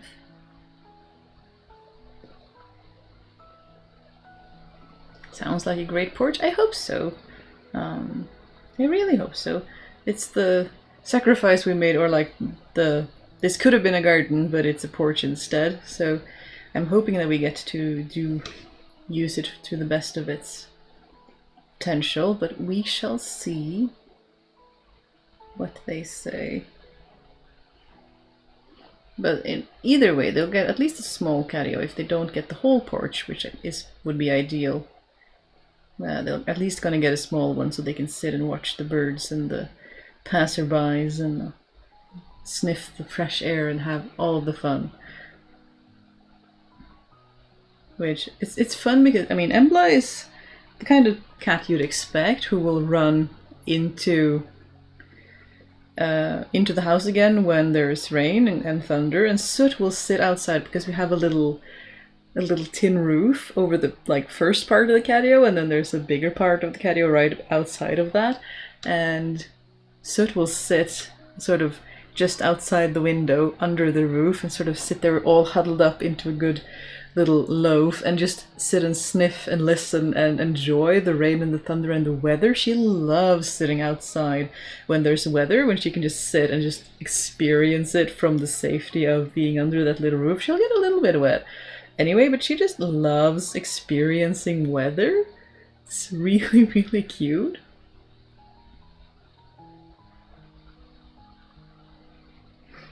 Maybe you can fit frames with fine mesh that's not too in your face visibly, but it has to be able to hold the weight of a climbing cat. It does indeed. People really underestimate how secure you need a catio to be compared to, you know, a dog kennel, because a dog kennel you can get away with not having a roof for it so long as it's tall enough. With cats you cannot do that, not even a little bit. Embla is a spider cat. We will frequently find her hanging from the chicken wire, in this case, in the catio, from the roof of the catio, just climbing around trying to get to the birds. Yeah, it's a different kind of securing things when you have a cat, definitely. But we will see what we get to do. But yeah, my dream would be to have like a pole in each corner of the porch, and then being able to stretch net all around in that way so that it's completely enclosed and completely secure. We'd probably have to add an opening at the end because, I mean, the terrace door also acts as an emergency exit, so you need to continue that emergency exit and not close that off when you do the netting. But that would be my absolute dream, but I'm not sure yet how realistic it is, but I live in the hope that I'll be able to provide the kitties an even bigger outside space than they already have while still being safely enclosed. Especially since we know that black kitties are especially at risk for animal-based violence, and that is not something that we want our precious little babies to be exposed to.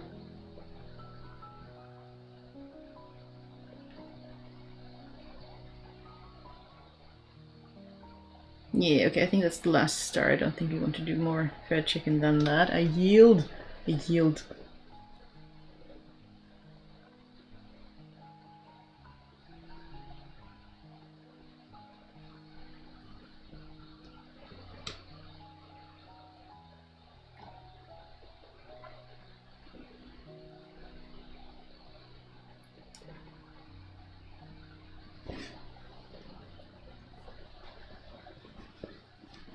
There we go. Couple more lazy daisies to join the rest of them. We are getting quite a collection now. We have some pink ones, and then we have more blue ones. Perhaps, like it was suggested earlier, I shall see if I have some purple, and we can make some purple lazy daisies in addition to all the other stuff that is going on. Do I have any purple easily accessible?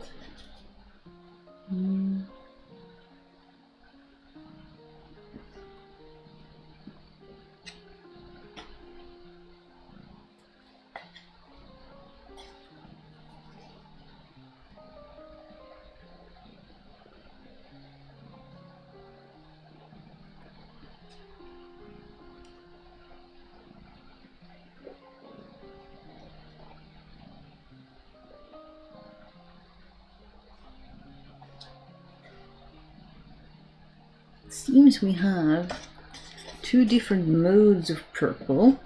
So if we do a purple, do we want to do a dusty kind of, I want to call it lavender. Am I wrong in calling this a kind of a soft lavender type color?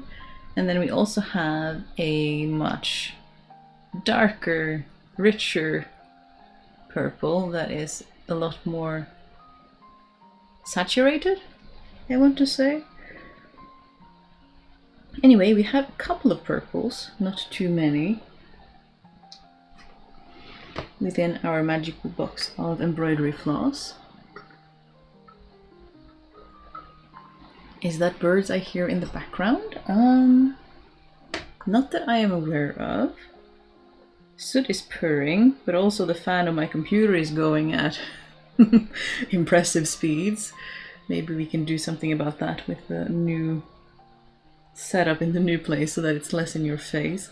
The neighbor dog is also currently in heat, so she will be howling at everyone in general just to get some attention, but I haven't heard her in a while, so I don't think that's her. So I'm not sure what you are hearing, but it could be anything. I think we're going with a little bit of a dusty purple this time, because we have done bright purple before.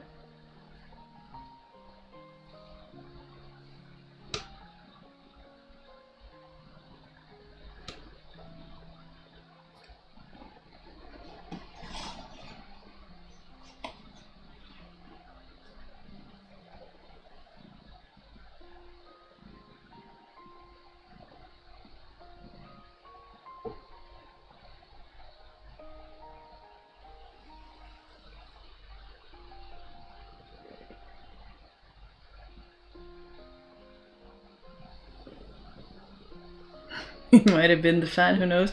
Yeah, I do try to apply some noise cancelling on the fan so you don't get too bothered by the fan, but it's quite a protruding fan, so we'll see if we can do something about that in time.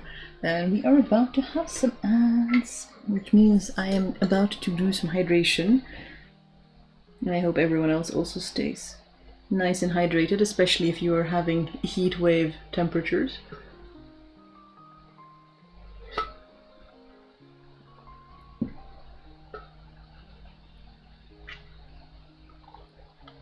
This mint tea is getting quite... My tea strainer has been used for multiple refills now, and I should probably get a new one next time I refill. All in due time.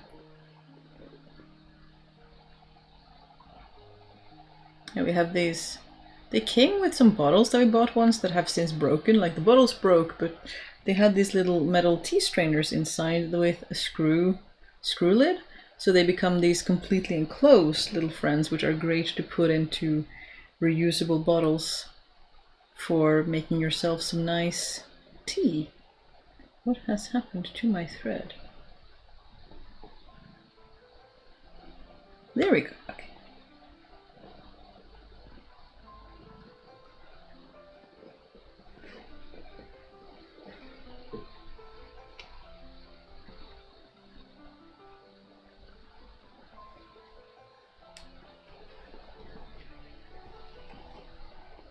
I think we're starting to get towards a place where we have closed a lot of the edges, but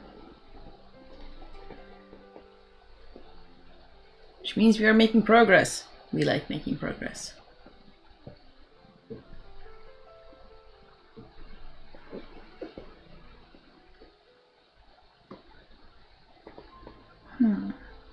Maybe we want to do a few little flowers. Like not lazy daisy flowers, other kinds of flowers. Over here on this one we have some French knots.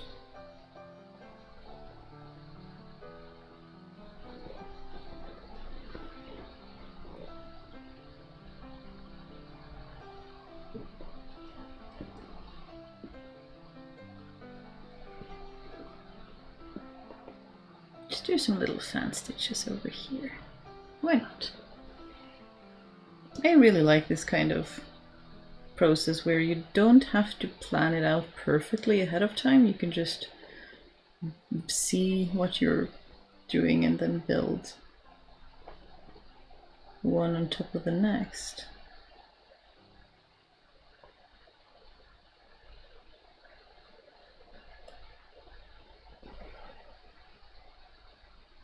And then I have friends who love following patterns and for whom patterns are life, and I'm so glad that we can all just have fun together. Like, there's no reason to try to disparage one in favor of the other. They can all just exist concurrently. Something that we keep getting, which should be easy, the whole idea of several thoughts can exist at the same time, and they can be correct at the same time, even though they seem to be at odds. Like, some people can prefer patterns and some people can prefer improvising, and both can be absolutely safe and valid and fun and equally as good as the other. There's no reason to be like, this must be better than the alternative, because do whatever you want to do in the moment. There's no reason to make competitions out of things that need not be competitions.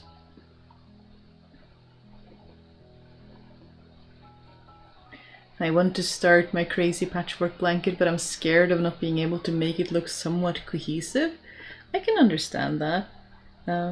What I've seen people do to make it a little bit more manageable but also cohesive is that I've seen people do crazy patchwork and they'll do blocks, like either squares or hexagons or whatever, and then they'll bind off those blocks, and that helps you have something smallish in your hand to work with that isn't too big, but it also helps you give structure to an otherwise chaotic project, which is a way that I've wanted to do. Like, I have a fair amount of wool scraps that I haven't even touched. These are all plant-based textiles, like linens and cottons, that I'm using for these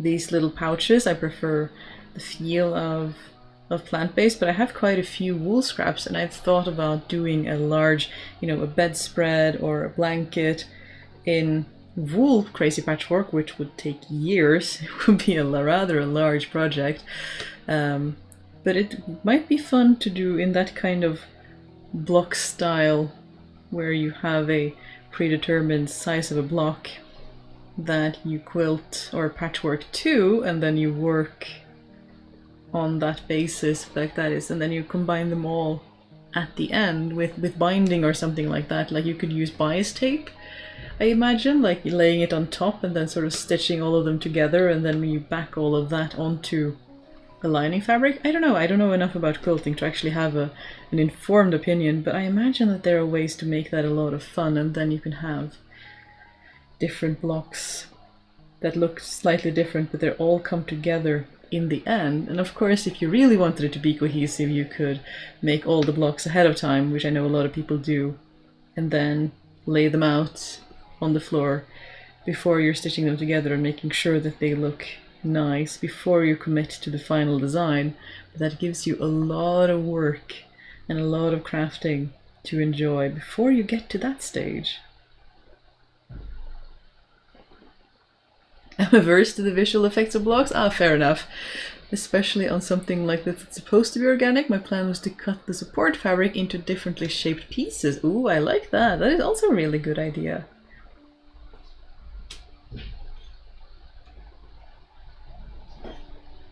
Weather, madam, what are you doing? Are you breaking into somewhere you're not supposed to? That does sound like a lot of fun and a good potential for starting off different projects. I still haven't decided how I want to make the wool crazy patchwork, if I ended up doing that, or if it just ends up being something that I want to do but never actually get around to doing. Because it is quite nice to have a smaller thing in your hand, because a blanket can get very, very large very fast. And then there's only, like we discussed, certain parts of the year where you are able to work on it, because otherwise it gets too warm. Madam, we've talked about sliding our bum down my knees, because it's easier for you to stay on my lap if you don't slide.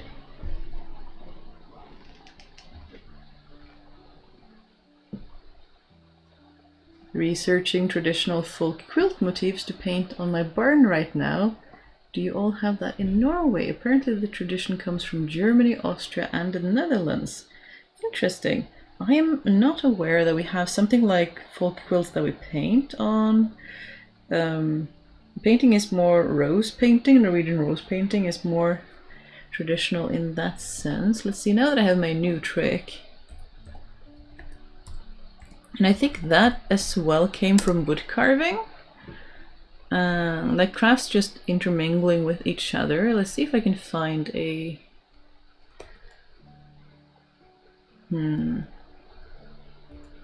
Like there are so many different things. But I mean... Where's May? Where did you go? Alright, there we go. Look at it. It's so pretty. And then we also have, like on wooden stuff, on wooden plates. So gorgeous. Smaller motifs and larger motifs, you know, in the ceiling of the house. In some region, not all parts of Norway, but some parts. Yeah, a lot of fun stuff. Oh my goodness, look at this one. So much work! So much work! And on chairs, just on the back of a chair. So I don't think we have quilt motifs, but we do have some other stuff. This is very detailed. I'm used to rose painting being a little bit, yeah, a little bit like less detailed like this, a little bit more like no, not abacus.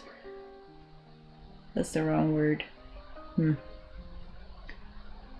a little bit more abstract. Yeah, there's a good one. They're very cute.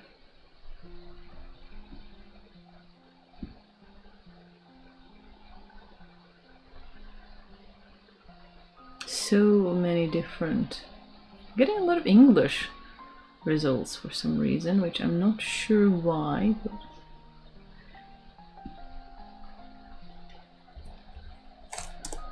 If we ask our digital museum, what would you have? If I can type.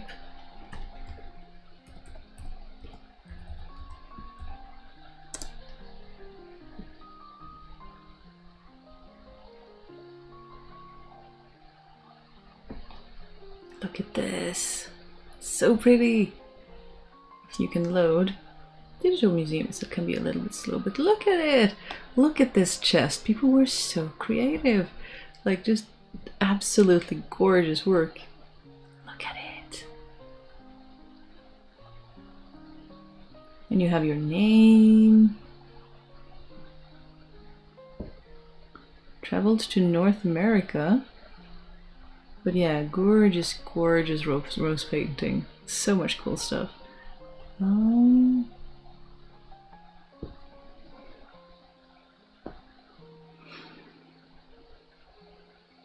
Anytime I wear out a shirt with a design, I add it into a patchwork. I got stashed under my desk, and once it gets a decent size, I'm going to learn how to quilt with it. That sounds like an excellent project. I love that. Anything to use up old worn out clothes that are properly worn out, I'm so a fan of. And it reminds you of those clothes too, don't it?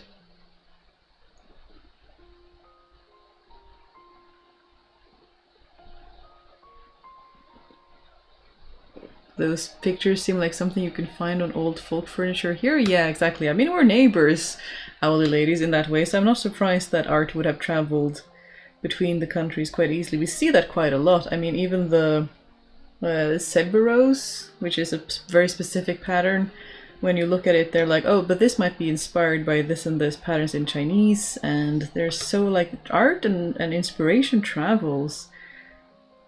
And it's, you know, where does inspiration start and culture begin? It's, yeah, there's always been this kind of exchange of culture and inspiration, and I think it was Evie, or maybe it was someone else who told the story of, you know, Shetland knitters Madam. I told you about falling off my lap, madam. Yeah. Don't whip your tail at me because I catched your bum so you didn't have to fall off my lap.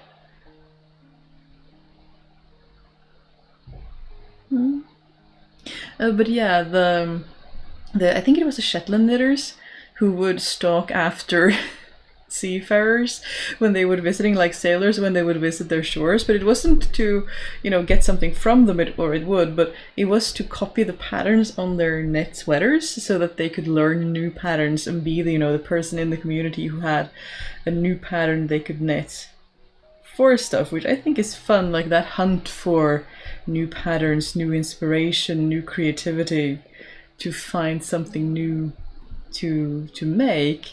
It's a lot of fun, like, and that is a lot of things traveled like that. You would have sailors in the north of Norway who would go on a couple of voyages. And then have a sweetheart back home, and they would bring them home a silk kerchief or something from China or further east, and then that would sort of be along with their folk costume. They would have the silk kerchief alongside, and then you would be look similar to the rest of your community in the rest of your clothing, but you would want to sort of stand out with a unique kerchief from your sweetheart having come back from sailing across the world. And you know, people wanted to stand out, but at the same time be part of community. This is nothing new. I think this is something that we still do.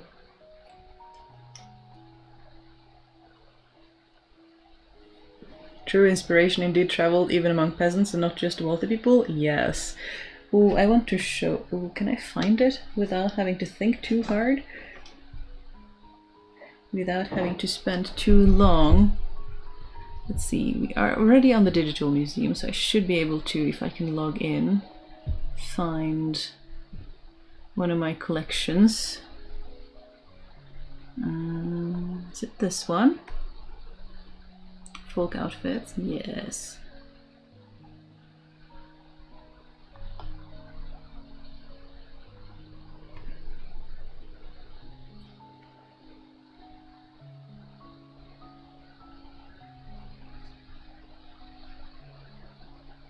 Maybe this is not the best picture, but maybe it is.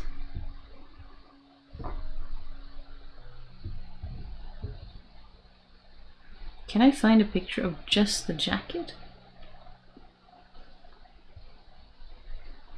Is what I'm wondering. I might not be able to, not so quickly anyway.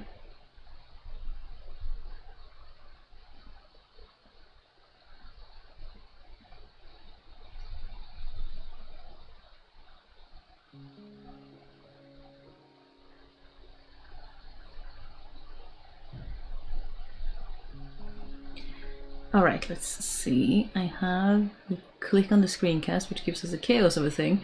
But look at this. This is a traditional women's outfit from Setesdal in Telemark, which is not too far from here. But look at this jacket. Look at this cut. Look at it, stops right here. So this is her stock, her dress sort of that she's wearing underneath. This is a belt. This is just a loose bag, so it will be easy to change shapes as women were wont to do, you know, getting pregnant and bearing children.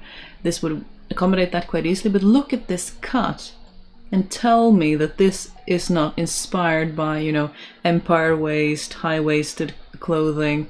This jacket with such a high cut looks so similar to me to so many of the jackets that we see from empire waist jackets from the UK and from France. And it's decorated very differently because this is a Norwegian peasant farmer, and it has a lot of silver, it has a lot of embroidery, and then there's more silver. So farmers had a lot more silver than we think. Like, there's a lot of wealth, and there's ruffles. There's a lot more wealth than we like to think. And of course there's a really big difference between someone owning a big farm and someone owning a very small or renting land from some of the bigger farms. But for a lot of the farmers, when you see them in their Sunday fineries, which is often what you get old portraiture of, you get this kind of lot of silver or a lot of decorations, And this to me just, I want to make this jacket because I think this jacket looks really, really cool. But it stops right here, right above her bust. It isn't right down here. So again, like we talked about, like and it's pretty short. Like this is from the 19th, 20th century, and you can see that this is a person who's working. Like she has ankles and is working, and you can see her legs, and this was not scandalous. This was just her workwear.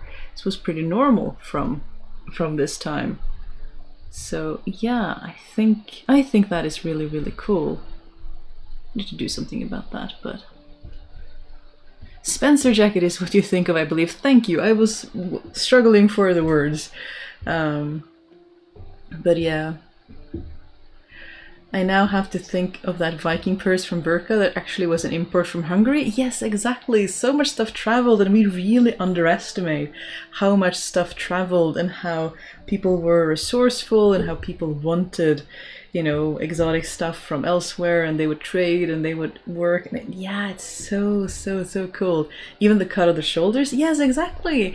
And this is not wealthy royal people, because you can see in Norway especially, you see people in the cities, especially the capital, would have, the wealthy people there would have styles more closely resembling, you know, what we think of as Victorian, as Edwardian, as, you know, continental UK, France, Paris fashion, you know, those kind of stylized templates. They would follow that style a lot more closely, but that doesn't mean that the people who lived more rural didn't have inspiration, didn't see these things, didn't see them and think, oh, I want to copy something like this, but in my own style, in my own materials, in my own whatever you want to call it. And I just think that is so cool. We have so many examples of fashion traveling through rural areas in a similar way that they do with people who are more, you know, fashion conscious, with following the fashion plates directly, but they still get, even if they have local materials, they still get inspired. They still do it with their local resources and their local materials, and maybe they buy silk embroidery threads and things like that. And I think we really underestimate people in history, but especially rural people in history, you know, the working classes, the farmers. They are a lot more resourceful and a lot more creative and a lot more interested and clever and creative than a lot of the time we give them credit for, because we have this bias that we are the most advanced culture that has ever existed so far, because we want to think that about our current times. But history gets so much more interesting if we assume that people in the past had just the same, you know, creativity and problem-solving skills, and they might not have been able to read and write if they hadn't been schooled for that, but they still have, you know, reasoning capabilities, they still had creativity, they still wanted to make cool stuff. I think there's still, I mean, without over-romanticizing the past, because it was still hard, it was still a lot of hard work, like, no doubt about that. But there's still a lot of creativity and clever problem solving and interesting contraptions that turn out to be really, really clever when you actually learn how to use them, and really time saving for what they are.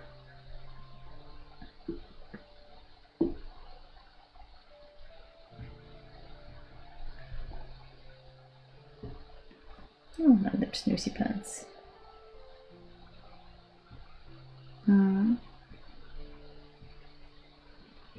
Please make for a video. I hope I will be able to. We shall see. I hope so. One day, maybe. I'll need to try to source. I need to find some excellent examples of it and see exactly. I think there are pretty round silver buttons that she's wearing, but I think I'll need to find at least an excellent example, either pictures of or a real living example that I can take some more close-up photos of. But I think this woman looks so kick-ass. Like, this was one picture of her, but there is another, like there was this photo shoot when there was this, you know, romantic renaissance that you wanted to take pictures of farmers in national outfits from all over Norway. Let's see if I can find the other one. A lot of back and forth right now.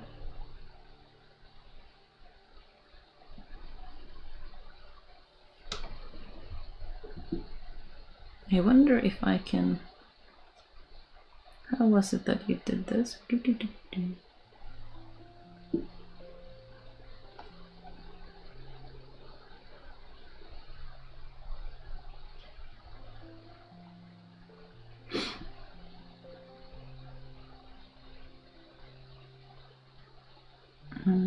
I do wonder if I add a browser, will you do what you're supposed to do? Nope.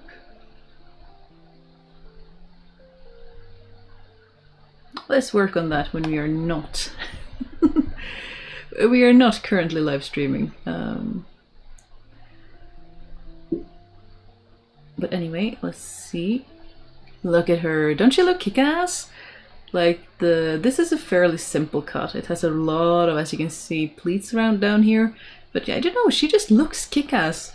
And I still am not really sure what exactly this contraption she's wearing on her head is.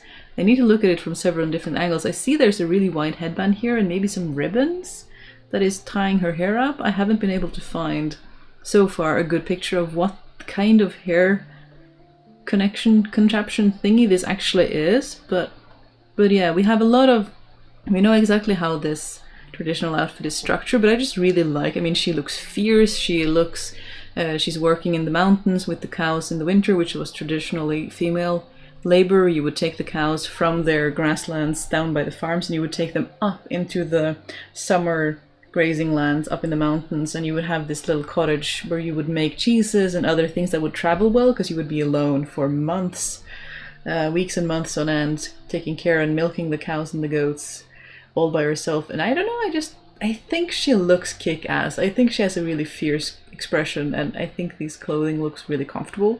And yeah, especially the jacket with the shoulder details. But yeah, one day maybe we shall make something like this, hopefully. We shall see. Oop. Yeah, we'll definitely need to do something about that next time. But at least now we have something with screencast. I can show you stuff. Now I want to paint all over my furniture. Do it. There's historical, you know, pretense. No, not pretense. There is historical proof of this. This is, you know, following a culture that has been existing for a long time. So do it. Be creative. Would that be mainly made from wool? It would be. You would have a cotton or linen undershirt, and then the stock or the dress and the jacket would definitely be made of wool. Same with the stockings. Probably pretty boiled wool, like thick, not necessarily super thick, but like felted so that it's fairly wind resistant. It looks like Sami. This is, I mean, Sami existed all over Scandinavia, so that makes sense as well. But they definitely inspired each other, and you can see how the inspiration would spread across the countries. Precedence, thank you, Del. I can words. This is from Telemark, but it's still fairly inlands, which definitely would have had goings on with Sami culture. And yeah, I really like it when you see evidence of both. Like you can both see evidence of culture, like Sami being inspired by trading with Norse, and you also see Norse being inspired by trading with Sami.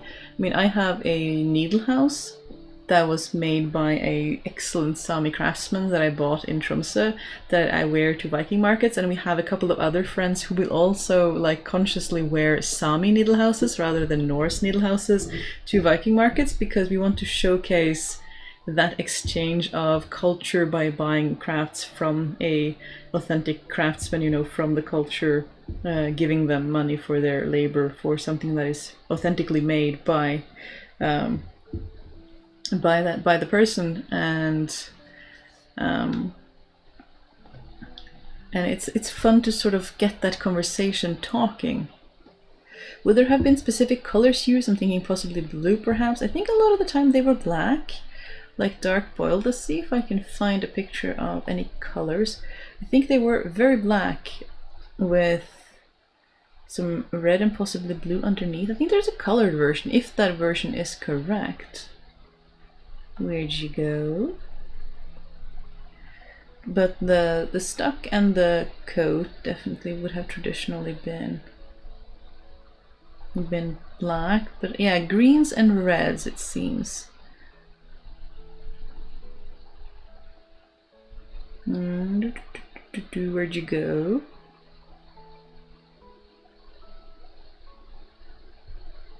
Oops. So here is a postcard that... So it's a colorized version of the same lady that we have been looking at up until now as well. This is just a postcard of exactly that. You can see that it's the same woman. And you see they have greens and reds throughout, and that seems to be the dominating colors. And the wool itself, like the fabric being whole black, at least in this region. That was quite common at this time across Norway to have quite a bit of black wool for most of the things that they're wearing. A lot of red. Red was a good color, and green. You can see that it sort of has a pleat here, and that is very intentional. That is how these clothes were cut. That is how the pleats work. That it has like this, almost looks like very baggy, you know, secret pants, but it isn't. It is actually a skirt. It just dips in right here, which is quite cool. And then, you know, leather, brown leather belts and shoes, accessories. But I wonder if I have any other pictures of this one with colors. Boop. Oh, do I have pictures of, oh, the needle houses? I would have to chase away a certain madam, but I just found it, again, because I have been cleaning. Don't worry, madam wakes up for the sound of snacks. Here. It's over here. You have to step off my hand. Yeah, you too. You two would like snackies? Yeah, you are very good kitties. Of course you get some snackies. There's one for you. You don't have to bite my hand off, I promise. Still get the snack. And then we do a little spritz on the floor. There you go. Now come on, baby. You too. There you go. Let's see if I can find it. Pardon me. Move your butts, madams.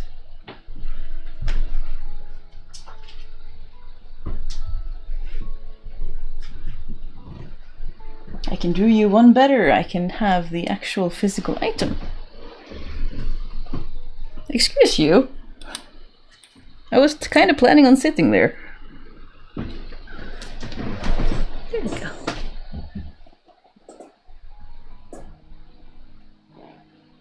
One fluffy madam. Hello. You don't want to look at the camera? No. Poor baby.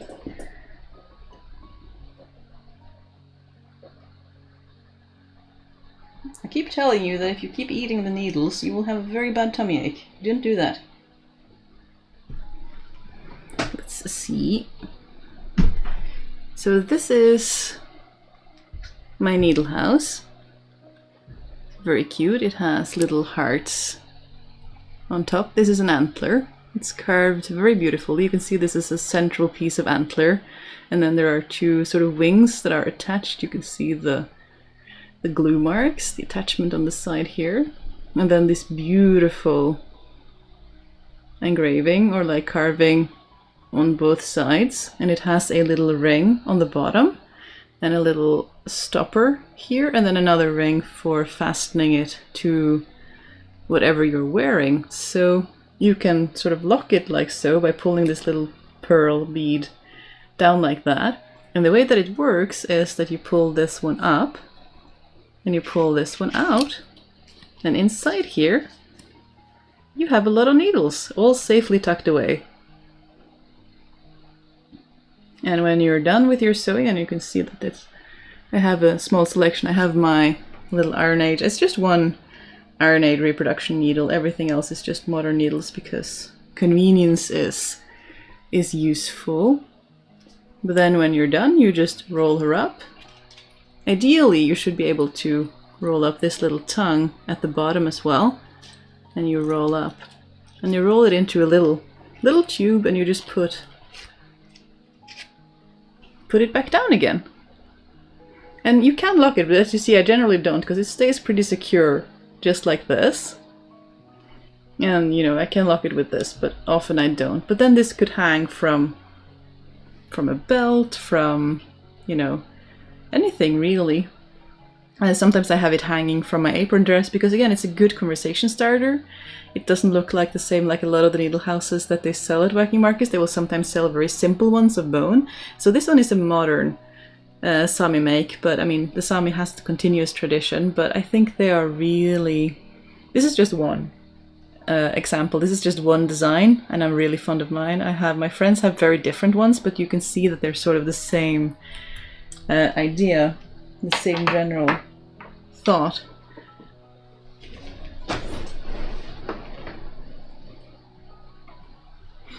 Were they ever made out of wood? I don't know. The Sami ones that I've seen have been made out of bone, because the doji, or like Sami crafting, a lot of it has to do with leather work and bone work. But I mean, I wouldn't put it past them. They are super skilled craftspeople.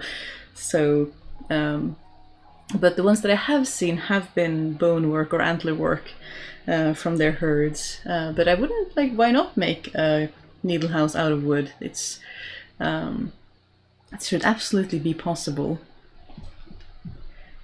I've seen those, would love to have one. So cool. Yeah, they're really pretty. They're really, really cool. And it's great to support the crafters, and it's a small item, so it's like reasonably affordable for someone to support the artist, whereas when they have like some of these gorgeous boxes with inlay, or like leather stuff, or coffee bags with details that are just beyond this world, it's like, oh, I love it, but I don't have the budget. Whereas, you know, when you have small items like these, it's often easier for people to find it in their budget to support the crafter, because we know that that is always a challenge, isn't it? It's wonderful. I think I want to try to make one. Yes, do it. Definitely do. Needle houses are very useful. They're great for traveling. Like you say, it's humans were amazing with their equipment. Yeah. Quite simple technology, but very secure and great design. It really is. It works so well. It's great for traveling. It travels really well. Super secure. Yeah, I never had a problem with it. And it's lasted for years and years and years and years. Just super cool. That's one thing I love about Sami crafts. Everything is made not just functional, but decorated and beautiful. It's so beautiful. I agree. They make such gorgeous, gorgeous stuff. I'm so impressed by what they can make with really rather simple base materials, which I suppose is what crafting is all about, is taking what you have around you and making it into something beautiful. But yeah, they have so many beautiful and amazing crafts. They're so skillful, and they're getting the showcase that they deserve, and I just hope that they can get more attention, because they are really so amazing and so creative.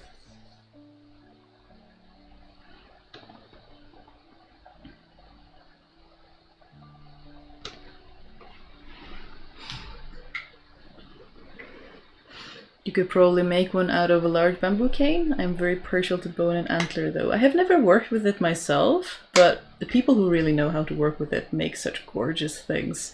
It's really, really amazing.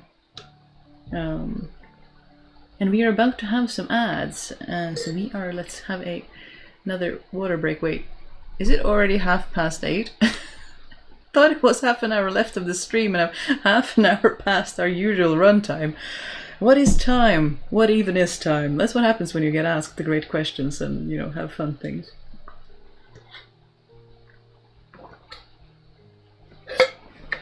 I guess I ought to have known, since that was the last of my water. Do I have any more thread, or did I use up?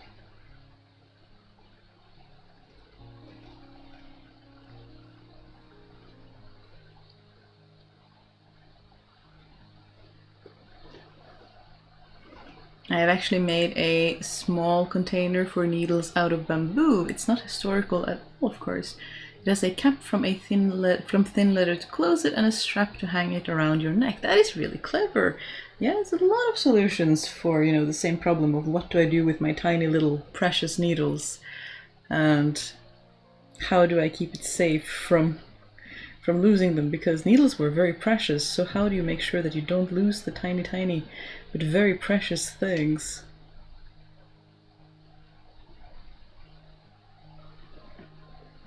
I use an empty pencil lead thingy, Modern solutions for modern problems, or for ancient problems, I should say. Love it. Why not solve problems in different ways?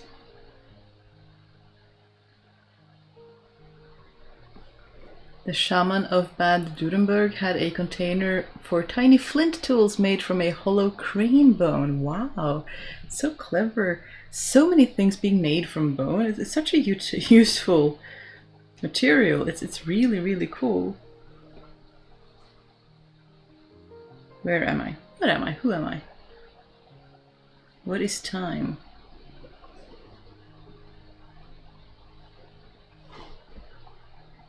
Where did I stitch the other flowers? Over here? We can stitch some flowers over here. Blue and purple works, right? We will make it work.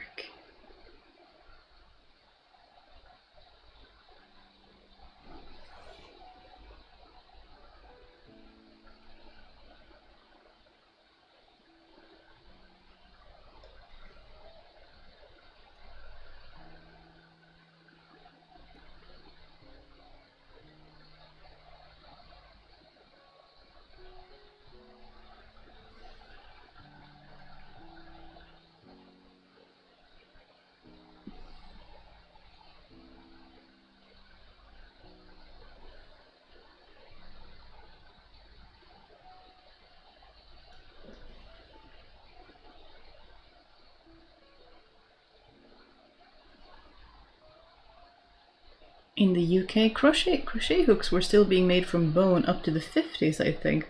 Oh, that is cool. I have not seen that. I've seen crochet hooks, or like, I think I've seen them out of wood. Yeah, I've seen them out of wood. I have not seen them out of bone. That sounds like it would be gorgeous to work with.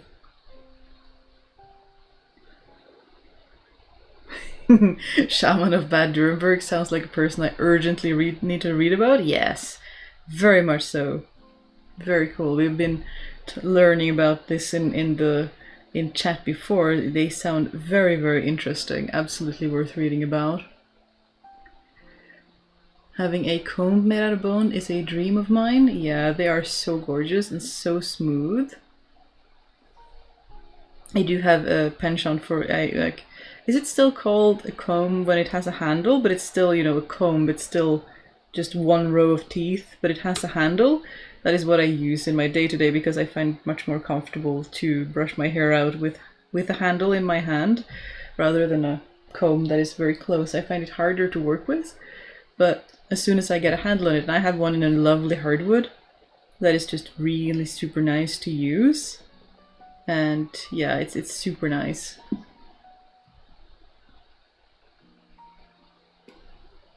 And I find them easier to clean than brushes, but it's still the problem that it gets between the teeth and you have to work on making sure that it gets... I usually use a nail brush to sort of get in between there and get the gunk out.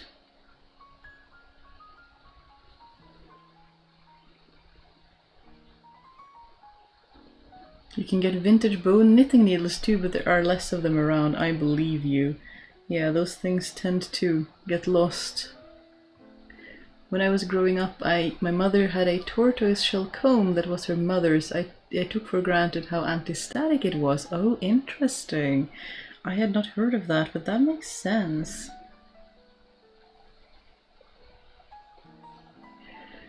I have the bone prodder that my grandma used to make her potty mats. It's so smooth and the perfect shape to hold. Yeah, it's amazing what a good tool will do. Like, I always encourage people to to try a new craft with whatever they can find first, but if they find a craft they really enjoy, saving up to get good tools can make such an enormous difference. Like, the joy to be able to work with tools that fit in your hand cannot be underestimated. It's so amazing to be able to work with good tools that fit you. For me, good tools means that it fits me, which means, you know, the first time I had a pair of fabric shears in my hand that were made for left-handed people, not just neutral with no angle, but made for left-handed people, I wanted to cry because I'd never had shears made for me before. It was just amazing. I just looked and fell in love with the Sami needle case on Etsy. Yeah, there are so many gorgeous, gorgeous crafters. They're so amazing. Just want to support all of them, but I can't. But one day I want to have a house just full of handmade things made by amazing crafters.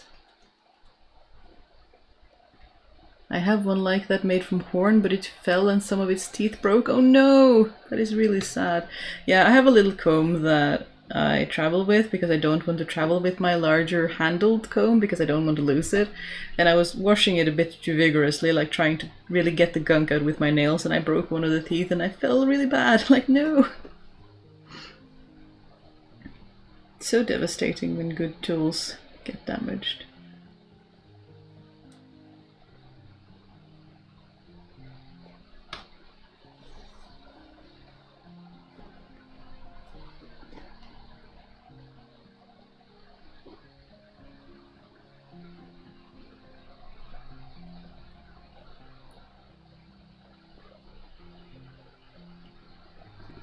I think French knots were this way or the other way.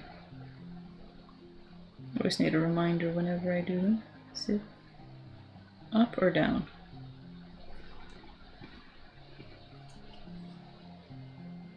It was indeed up. Not this way.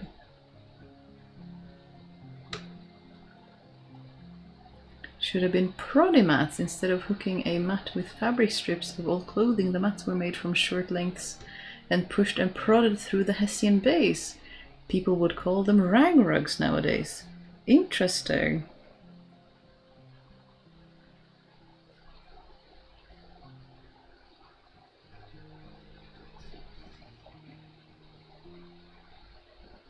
I feel like I always have to make my French knots the wrong way around the first time, and then I'm like, oh yeah, you were the other way around. And then it's easier again. They're so cute though. I love the texture that they add to a project.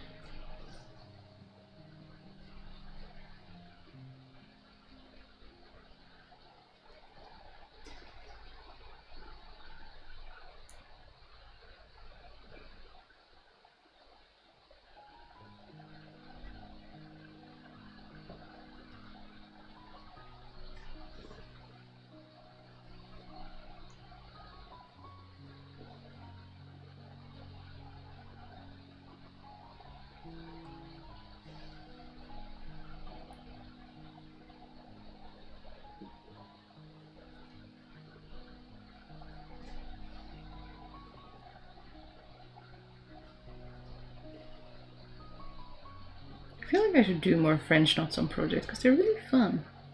They're relatively fast to do as well.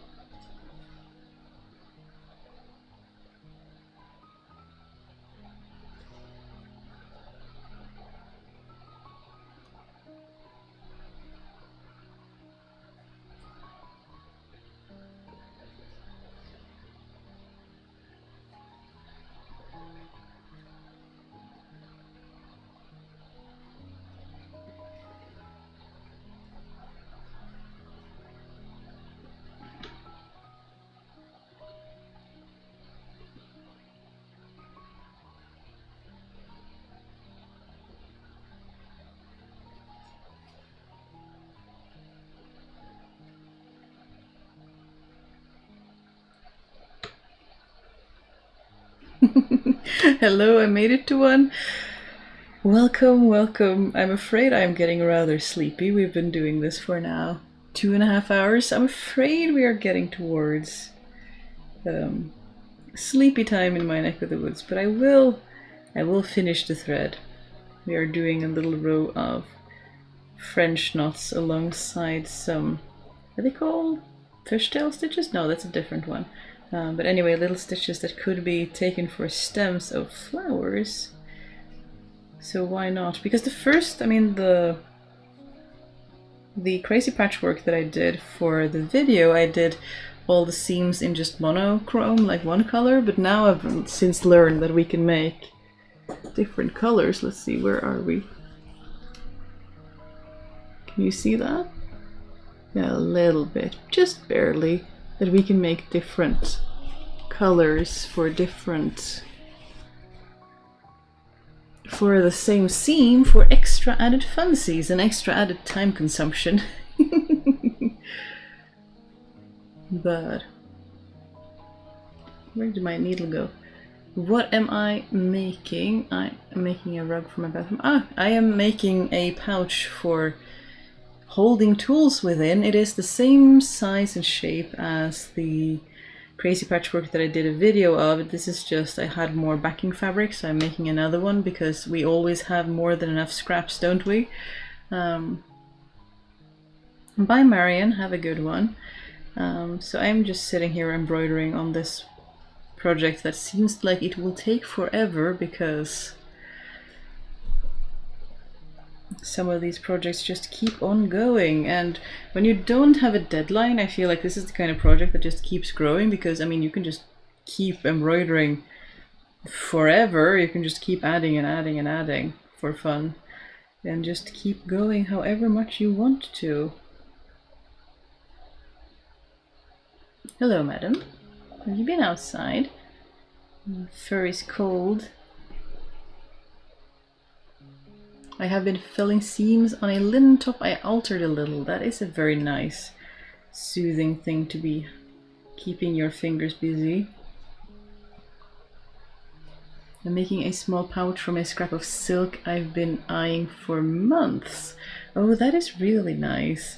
It's nice when you finally get around to making the projects that you've been like thinking about and dreaming about for so long. Nice, that's very rewarding.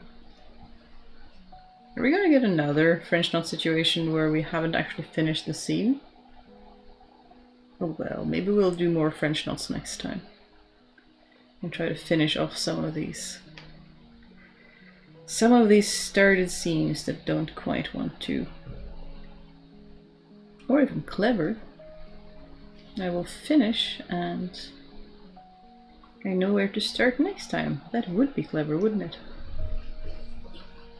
But yeah, this is turning into quite an elaborate little project thingy, but we are making progress slowly but surely. It is very slow going, since I only work on it when we're hanging out on stream, more or less. But we need those projects too, don't we? Those kind of calm projects. Ooh. I'm spinning my Tussa silk because I need the spindle for a crafting fair this weekend. Well, that is as good a reason as any. It's always good to have some sort of deadline to get you to do the thing.